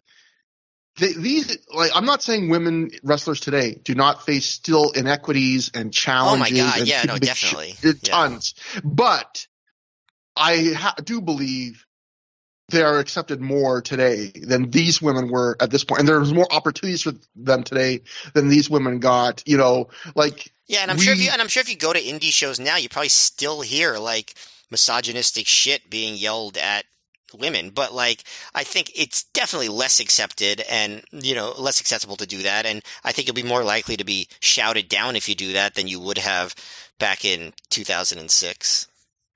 Yeah, even me, at the start of this being grateful that the crowd didn't, at least to my ears, audibly be awful to that women's match, and it's just that there was a women's match and I got 11 minutes. That's what the bar was at this point. That was the pleasant surprise, and I feel bad for there were some talented women that they had to really fight just to get scraps at this point in wrestling history, and hopefully that progression just keeps continuing for the next couple decades. But yeah, so at the end, Dave wrote in The Observer, they appear to reform the prophecy with Allison Danger after the match, which, no, Dave, not really. But Dave writes, but I'm told this was just a way to end their feud and tie up loose ends. I did appreciate that.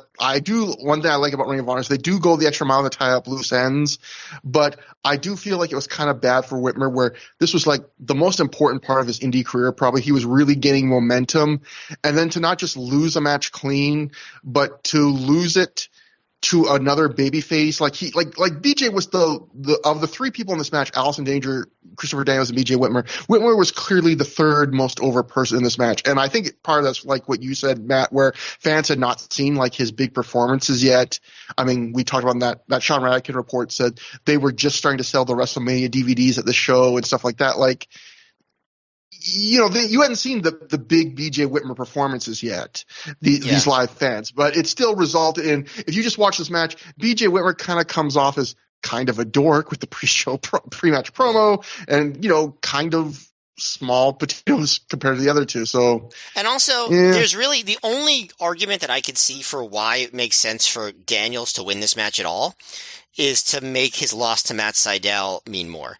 Because otherwise, like, Whitmer was the guy who was on the rise and, like, who was being in more prominent positions. He should have won, Yeah, and I still just don't get why you could have done the whole, you could have done the brawl and then had after the match the same BJ Whitmer apology thing, and you could even add, after that match, I really respect you more. But maybe it is like you said, Matt. Maybe they just didn't. Maybe TNA. Maybe they didn't want to get Daniels into like a rougher match. Who knows? Or maybe they didn't want to, because it was a face versus face match. Maybe they didn't want to jeopardize the fans turning on one of the wrestlers. Although the fans for this match basically picked Daniels anyway. So either way, it's intermission. Gary Michael Capetta is backstage with Jimmy Rave and Prince Nana. Nana immediately tells Gary to shut up. Nana's pissed off at Davey Richards. Davey Richards thinks he can come in here with his moves and his smile, he says. I just like his moves and his smile, trying to charm all the promoters. Rave says that Richards doesn't know what Rave has been through with this company.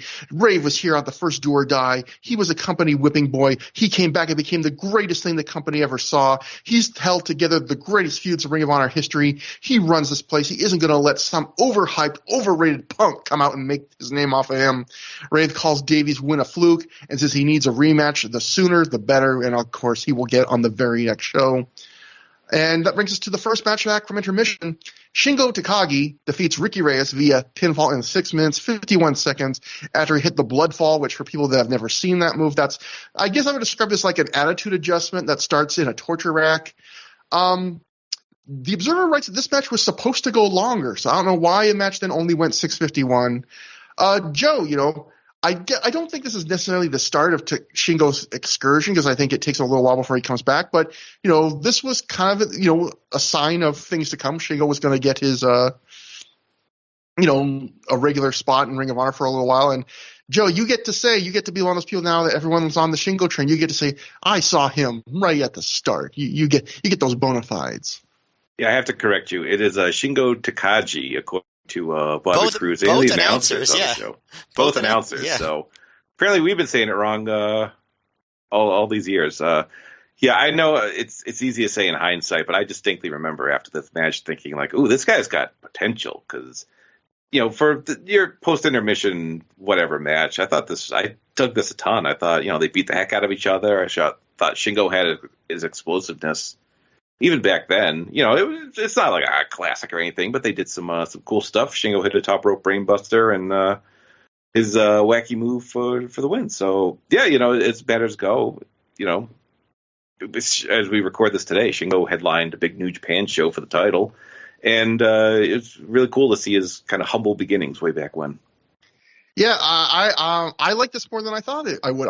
It's not amazing, but I think I would rate this again. Another on the show, a lot of really strong above averages that are approaching good on my old mental vague internal scale. I think it's the closest to a sprint that Ricky Reyes gets in Ring of Honor. Like, he goes at a pretty decent pace with a bit of more of a spark in his work that I don't get much of the wrestling robot vibes that he sometimes gives me.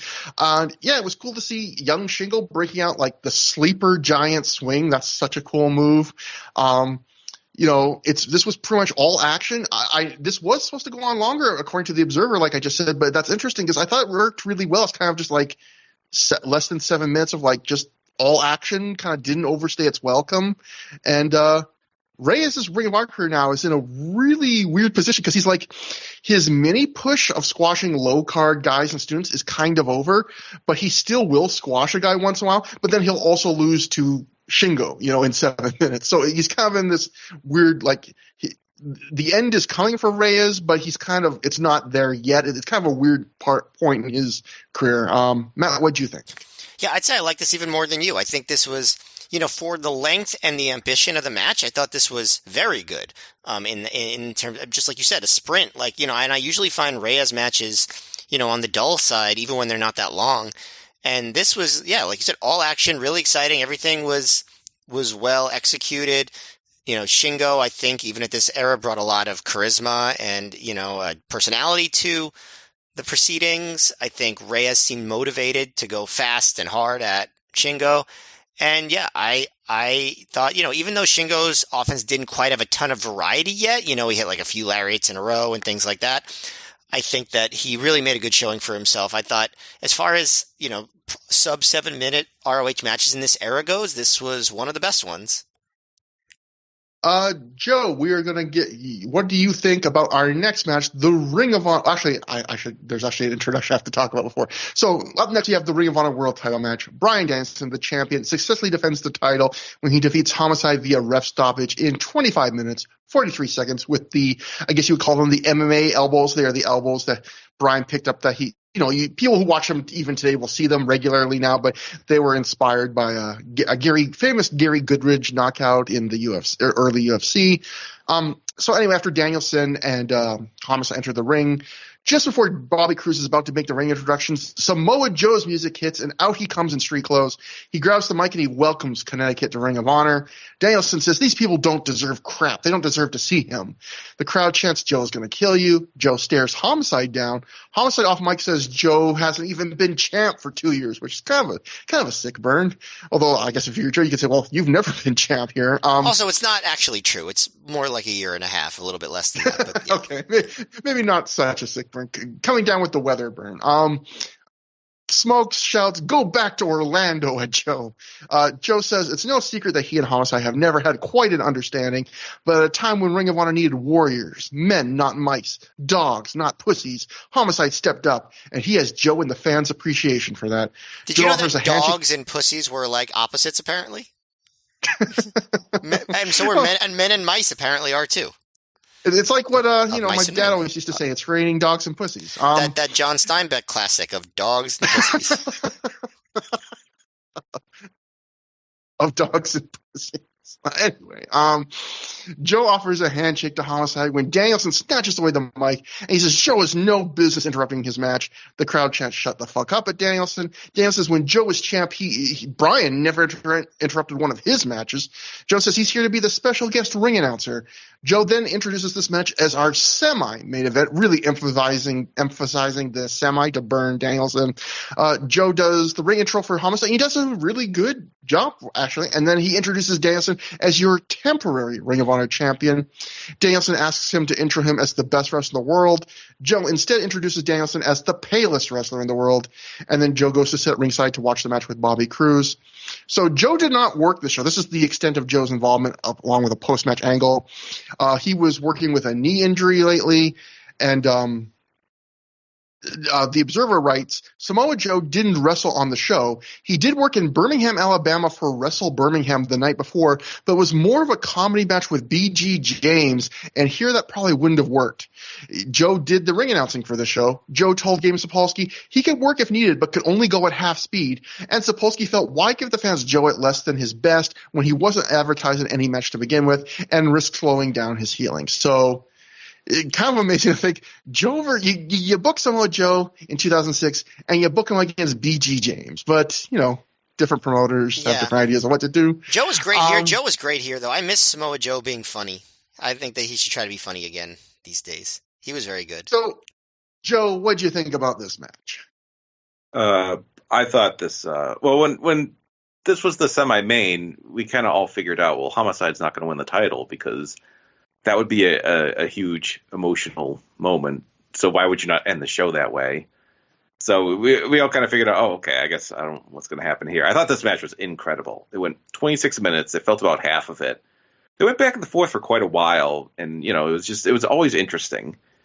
I like when Homicide was going to use the ring bell, but the ref talked him out of it. So it's like, doesn't want to get DQ'd, but then he just uses a title belt later on. And just my ultimate pet peeve, but yes. Yeah, that was a little silly. But Dragon finally takes over, tosses Homicide onto a table, and works over the shoulder. Just really excellent storytelling there. Homicide makes a comeback with a super atomic drop, or super inverted atomic drop, which is probably a first, I feel.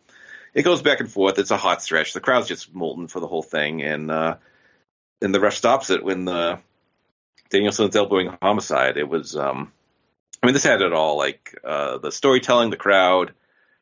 Jimmy Bauer showed up, and I thought Danielson was just out of this world in this match. It was the best thing on the show by a factor of about 10. We can get into the post match in a bit.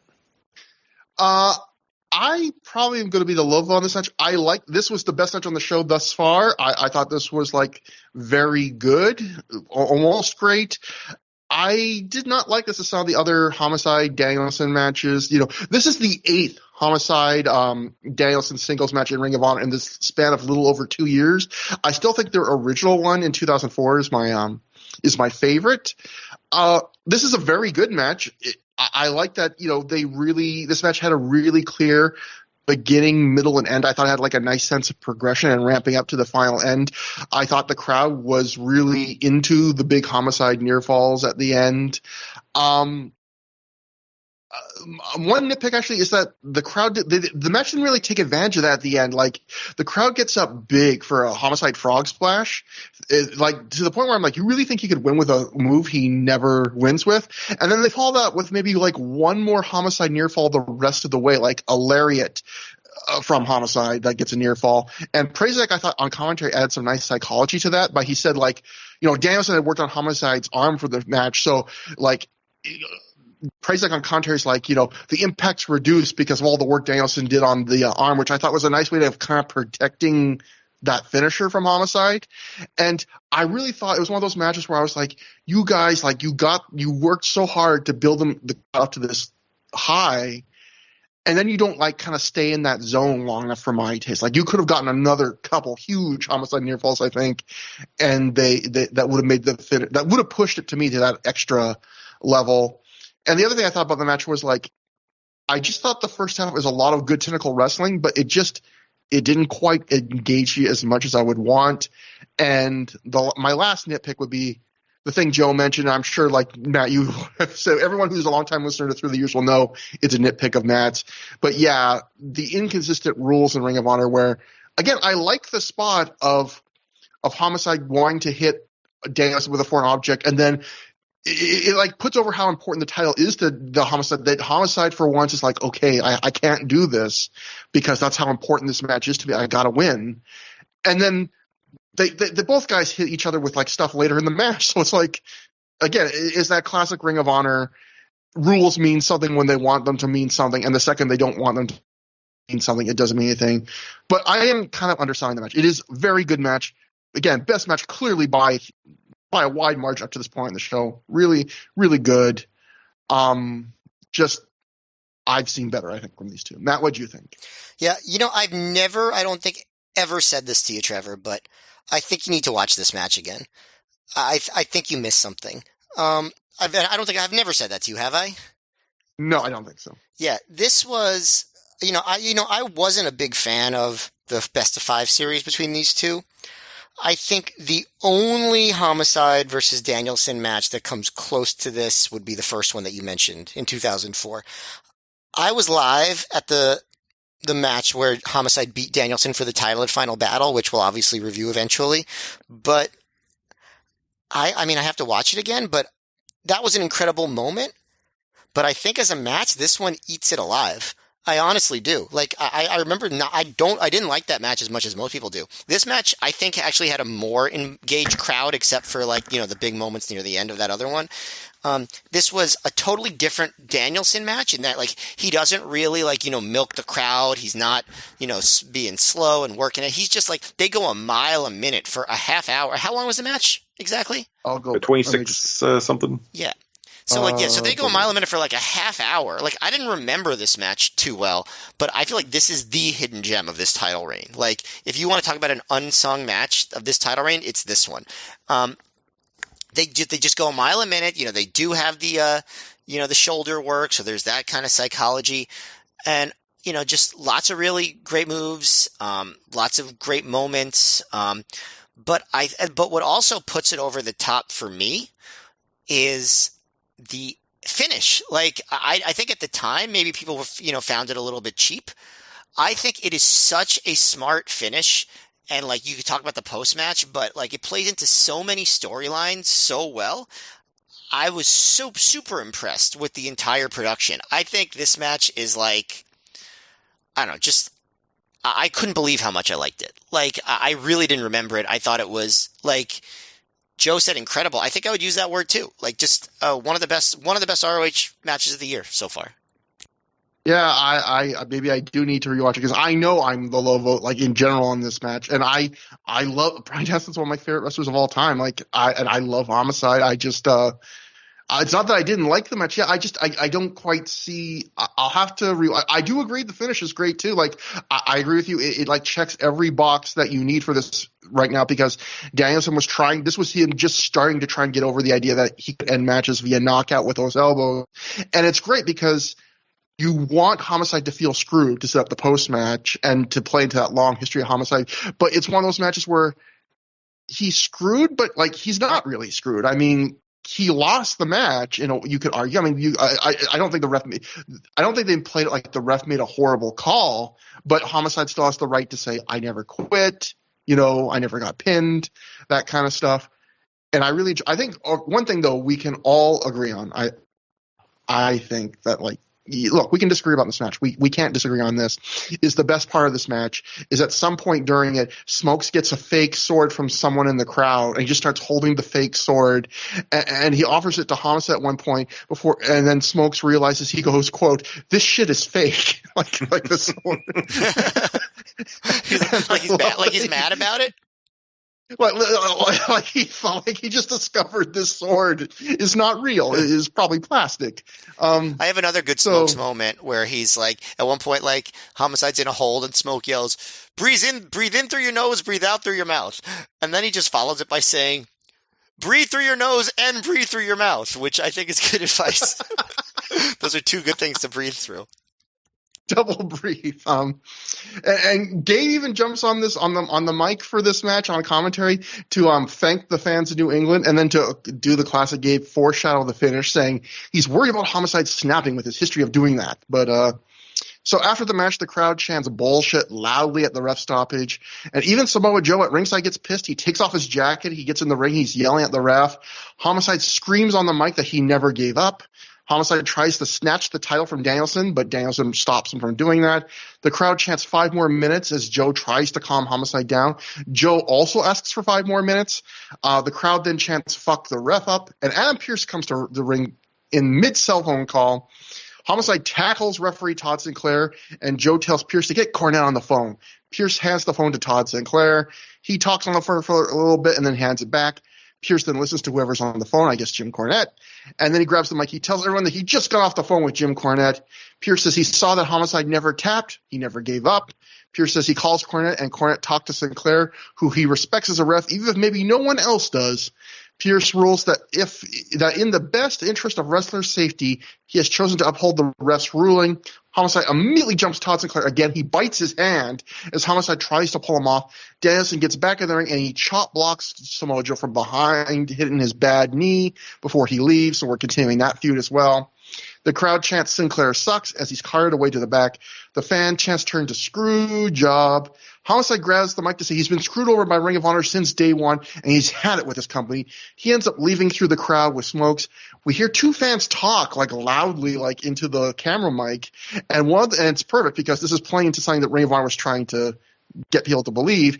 And you can hear one fan say, Are they going to ECW, talking about Smokes and Homicide? And the other fan goes, he might be. That's what he said, ECW. So going to the Observer wrote at the time, Homicide said he was tired of always being screwed over and said he quit. Fans started chanting ECW because of the rumors of him going there. I don't know if that would be should be the desired reaction at a Ring of Honor show, but the idea behind this was to have him quit to play on the rumors of him going to ECW. Dave also then writes, he's not, at least at this point, or unless he grows several inches fast. People were into all of this more than anything else on the show. So yeah, for people that don't remember the timeline, this was just months away from WWE relaunching ECW as like a TV brand again. Not months, like days. Okay, days. A couple weeks later, yeah. Oh yeah, so and I guess there was rumors that with Paul Heyman having booking that Paul would want to bring some indie darlings in, as Paul Heyman likes to do, and I guess there was rumors, and they kind of smartly. Another thing that makes this angle smart is they booked it right around that time, so you would think not only does it play into like the longer form our angle of Homicide feels like he's been screwed in the past. He's now going to be on the outs at Ring of Honor again when they feel like they need him the most during the CZW feud, but also plays into this idea of maybe you could fool the fans into even thinking for a week or two that he's not going to be in Ring of Honor anymore. But I just think that if they brought him in, they would have had him just play the zombie. We would love Smokes telling the zombie to breathe in through his mouth, but this was this was another great segment. I mean, like between the playing off the the newly anointed finish of Danielson's elbows to Homicide's past screw jobs to even foreshadowing the Jim Cornette heel turn a month or so later, this just checked every box as far as booking. This was just super fantastic main event. Like screwjob finish booking if they were going to do it. I was very impressed. Yeah, I think Gabe Ring of Honor booking at its best. One thing he does really well, we've talked about things like some of the big multi-man matches, like the first survival of the fittest or stuff like that. Like I think Gabe, when he's at his best, one of the things he does really well is having multiple threads around one wrestler, like how Danielson sometimes has multiple feuds, or even this, like you just mentioned, there's 4 or 5 different kind of threads you can pull about this Homicide angle relating to all sorts of different feuds that are happening, that have already happened, that are things that are going to happen down the line.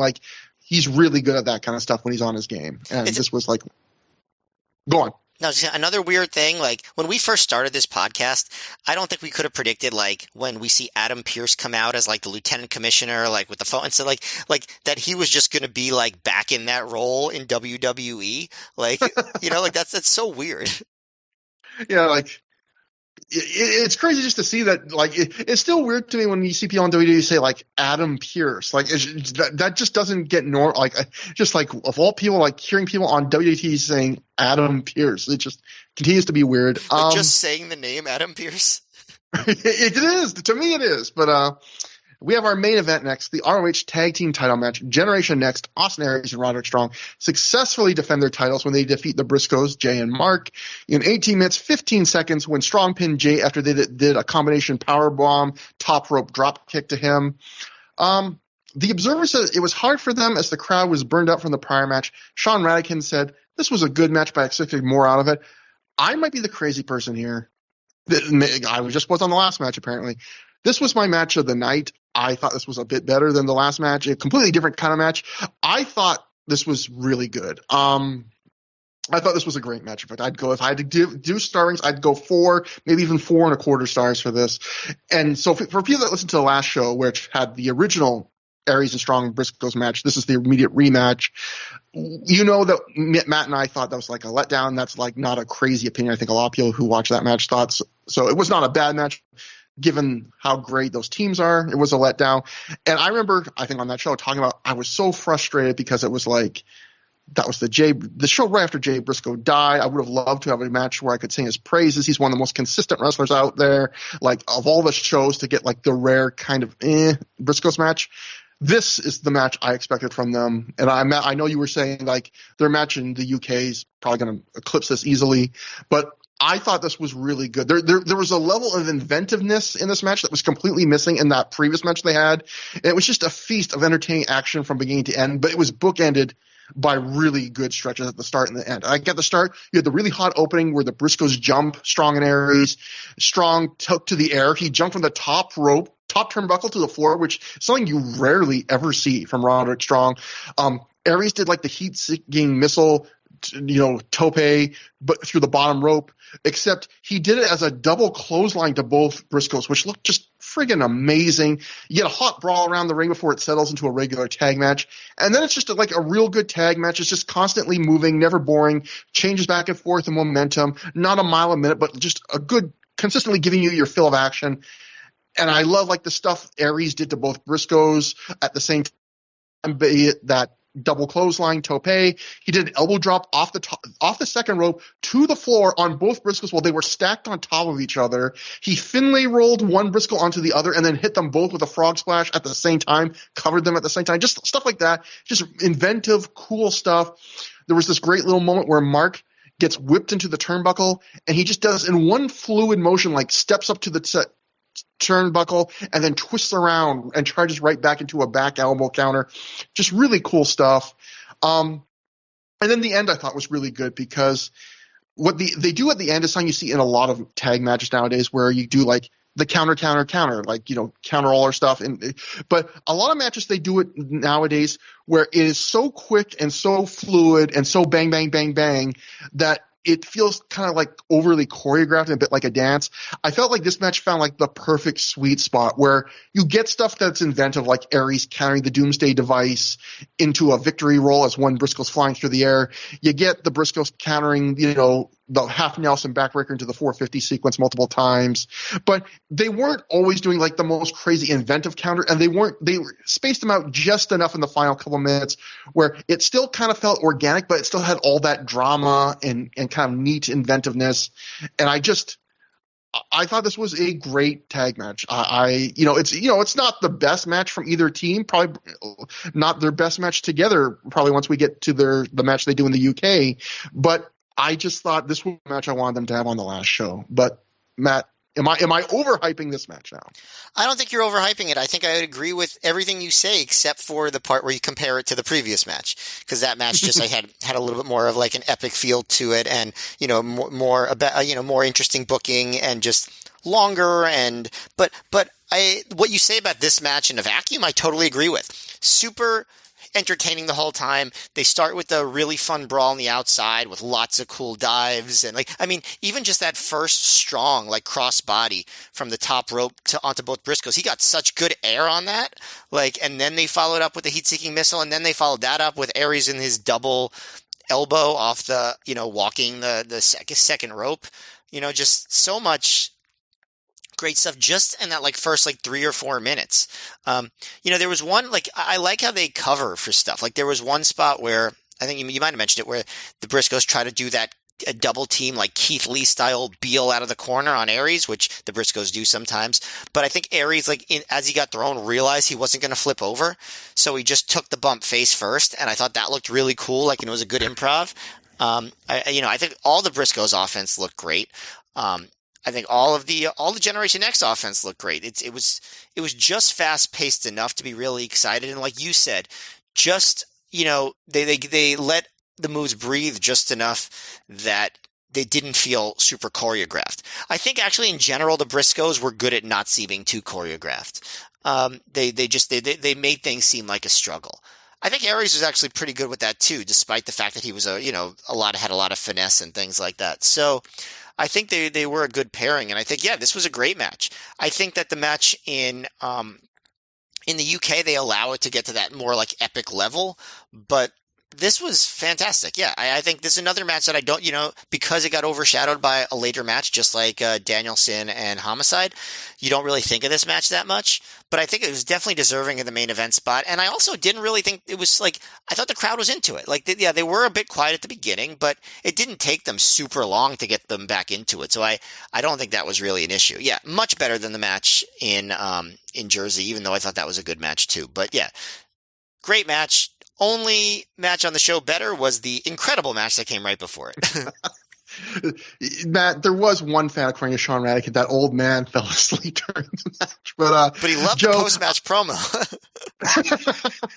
Joe, I'm going to ask you your opinion. I know you probably like this match because I was seeing you on Twitter in recent days, clipping the highlights of this. So anyone goes to @Joe Gagne on Twitter, you will see some highlights from this match actually, because Joe has actually gone to the trouble of putting them up there. Yeah, that's also how Trevor and Matt know I'm doing my homework, so to speak. Say, well, all right, he's probably, it seems like he's at the end of the show, so all right, he can be on. No, the only downside, I thought the crowd was a bit poor, certainly at the start, and I mean, there was that huge angle beforehand. It had been a pretty long show. I remember the building being very warm, so I think the crowd was just kind of spent at that point. But that's really the only downside here. I thought the match was very, very good. I posted a lot of clips on there because there was some really inventive and impressive wrestling from a variety of standpoints here. If you put these two teams together, it's pretty much what you would expect. And I remember I kind of thought, oh, they put this on last because it'll be a title change, and just kind of surprised Austin and a Strong won. But I guess, with their announcement afterwards, I guess that kind of made sense. Yeah, and we'll get to that announcement. Actually, I scrolled too far. Okay, after the match, Aries grabs the mic and he says he knows it's past your bedtimes, but give him maybe he saw that old guy. Yeah, I really think he might have been talking specifically to that same old guy, and that's why he perked up so much. The guy's like, oh shit, I've been called out. But Aries says, but give me a few seconds. And he says there's been something that's been bugging him for the last 4 or 5 months. A fan shouts, fuck TNA. And Aries goes, it isn't that, which gets some laughs. I thought it was nice that Aries just took the classy route there. Aries says when they formed Generation X with Jack Evans and Alex Shelley, they had one goal, to take the top spots in Ring of Honor. He says that's exactly what we've done. I'm a former Ring of Honor world champ, and now me and Roddy, we're the current tag champs, and we're the best tag team in the whole world. And so he says, though, then the generation, he points out that, Evans and Seidel are in Japan now, doing their thing. They got a big Japan tour. So he goes, the name Generation Next, it's a little outdated now. We're the here and now instead. And he goes, from here on out, Generation Next is no more. It's just Aries and Strong, the tag team champion. So this is the dissolution of Generation Next, although this is another example. It's something, kind of like the BJ Whitmer Danielson. It's the thing. Sometimes I appreciate this, but it's interesting that Ring of Honor does this, where you would think every stable should end with this big dramatic breakup where the members hate each other and they immediately go into hot money matches and all that. And we will eventually get like faction warfare between Evans and Strong and Aries. But like right now, like the dissolution of Generation Next is basically, it's like a very mature, more realistic thing. It's Aries basically going, like rightfully pointing out, we formed this stable to get top spots. We're all doing good now. We kind of don't need to have this stable anymore. That's it. It's like a very kind of, in some ways, anticlimactic for pro wrestling, I would say. But it's kind of cute in that way. Yeah, it's just completely logical. And you know what? There's nothing wrong with just doing something because it makes sense. Although I would have liked if when he said instead we're not Generation Next anymore, we're the here and now, if he just renamed the stable the here and now. You can call us the here and now. And then Gabe should have been consulting with you way back when. So we go backstage where Gary Michael Capetta is there with Davey Richards. Gary says Jimmy Rave has challenged him to a rematch. Davey says it was an honor to step in the ring with Jimmy, and he asks Jimmy what he thinks will be different in a rematch. He says Rave will get his rematch, but he's going to kick harder and stretch him further. And when that happens, he asks that Jimmy remember that he asked for it. So that was the show. Sean Radica ended his live report by saying it was a decent show, but the crowd was dead for much of the night because of the booking. I think that's a little harsh. I think there was nothing really bad on the show. I mean, the low light might have been the Whitmer-Daniels match just because it was boring and went on for a while. But this is one of those shows I would call a B-plus show, where there are Ring of Honor A shows and there are B shows. This is a show that I feel falls squarely in the middle, where the top two matches are rematches, but you could argue that the main event was better than the original match of those two teams. And I know you guys would argue that the Danielson Homicide match is way better than most of the matches they've ever had against each other. I think the undercard was all hard effort, good stuff. It was interesting. You get stuff that you don't often see on Ring of Honor shows, like a Strong debut where the guy just gets a hard push right out of the gate, or a women's match with a decent length, or a student match with a decent length. So I thought this was a good B-plus show. Matt, what'd you think? Yeah, I thought this was a great show, like a legit great show. I mean, like, yeah, there was some, in the first half of the show, there was some stuff that wasn't great, like might say most of it, other than the opener, I thought. But the second half of the show, I think, was just, 3, like, matches that way exceeded my memories. And, one of them I thought was a not the match of the year or anything, but like one of the better ROH matches of the year so far. And the main event was really good too. So I think this was just another great show by ROH, despite it being, like you said, a B+ show. I was really surprised by how much I like this DVD. Really surprised. I thought it was, I'd say must see, at least the second half. Joe, was it worth it was it worth the travel and no longer in the convenient confines of Massachusetts? It was worth going all the way up to Connecticut to McMahon country, Joe. Well, down to Connecticut, but yes, it's like an extra 15-minute drive, so it's not like I was the horrors on some epic trek. It was funny when the show was announced as Destiny. I kind of had it in my mind, like, oh, something major is going to happen, like big title change. And then that didn't really happen. Like, no offense to the top of the class trophy. I was like, oh, that's so weird. Not that it was called like titles will change tonight or something like that. I just kind of thought, I thought this would be a more significant show, but it kind of was a significant show. Davey Richards is here now. The women got a spotlight they really hadn't had before. Generation Next broke up, and we had advancements in the Homicide story. And I thought there was nothing really bad on the show, and I thought the show was pretty great from intermission onwards. So, yeah, thumbs up. Yeah, so that's great stuff. And now it is time for plugs. So, Joe, anything you want to plug? I already mentioned at Joe Gagne, Gagne is how you spell Gagne. In Canada, we would say it the right way. We would say Gagne, but we'll accept your weird pronunciation. But anything else you want to plug, Joe? It's funny, when I try to vanity search, I get a lot of people in Canada discussing Joe Biden winning the last election, which is a bit of a hassle. But no, go to my Twitter at Joe Gagne. 5-Star Match Game is the main endeavor right now. My pro wrestling trivia podcast on the Voices of Wrestling Network. Both Matt and Trevor have been guests many, many times before.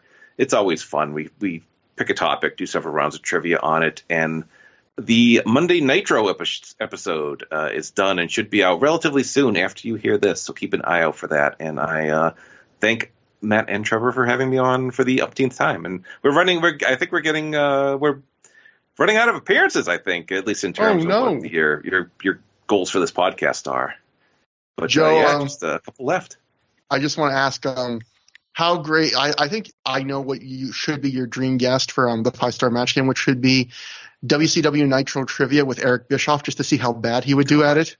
I think, you should honestly, if you could get him on with just two random people, to see how bad he would do. Trevor Dame levels of low scores on that show, and I would love that. But, I wonder if all short, Trevor. Yeah, I wonder if all the people who were involved in WCW during that era, who would do the best at Nitro Trivia. I don't know. Mike Tenay. Mike Tenay. Yeah. What about Glenn Gilberti? You gotta get him on. Oh god! Well, that sounds like the 8th Circle of Hell to do a podcast with Disco and Eric Bischoff. Yeah, and then Vince Russo as the third. Yeah, I'd say do it. It's got to make it. Vince Russo just answers every trivia question with it doesn't matter. Why are you asking me this? Waste your mock, bro. It's all fake. It's all fake. It's the right answer, though. Got to admit. You have to give him the points. You don't got to hand it to him. I'm sorry. So, so for Through the Years, that is THROH Through the Years at gmail.com. I'm on Twitter at Trevor Dame. Matt's on Twitter at MayorMGF. And if you want to send us any emails, give me some incredible business offers. I might be losing my wrestling job. Who knows? Anyway, next time on the show, we will be covering In Your Face. That is the next show. Matt and I will be getting in your face all over it. It's going to be main evented by Kenta versus Kenta versus Samoa Joe versus Bryan Danielson in a match where everyone around the world gets I think you get concussed just watching that match. And it should be a lot of fun whenever Ring of Honor goes back to New York. Joe, thank you so much for coming on again. And thank all of you for listening. So until next time, have a good time. Have a great time.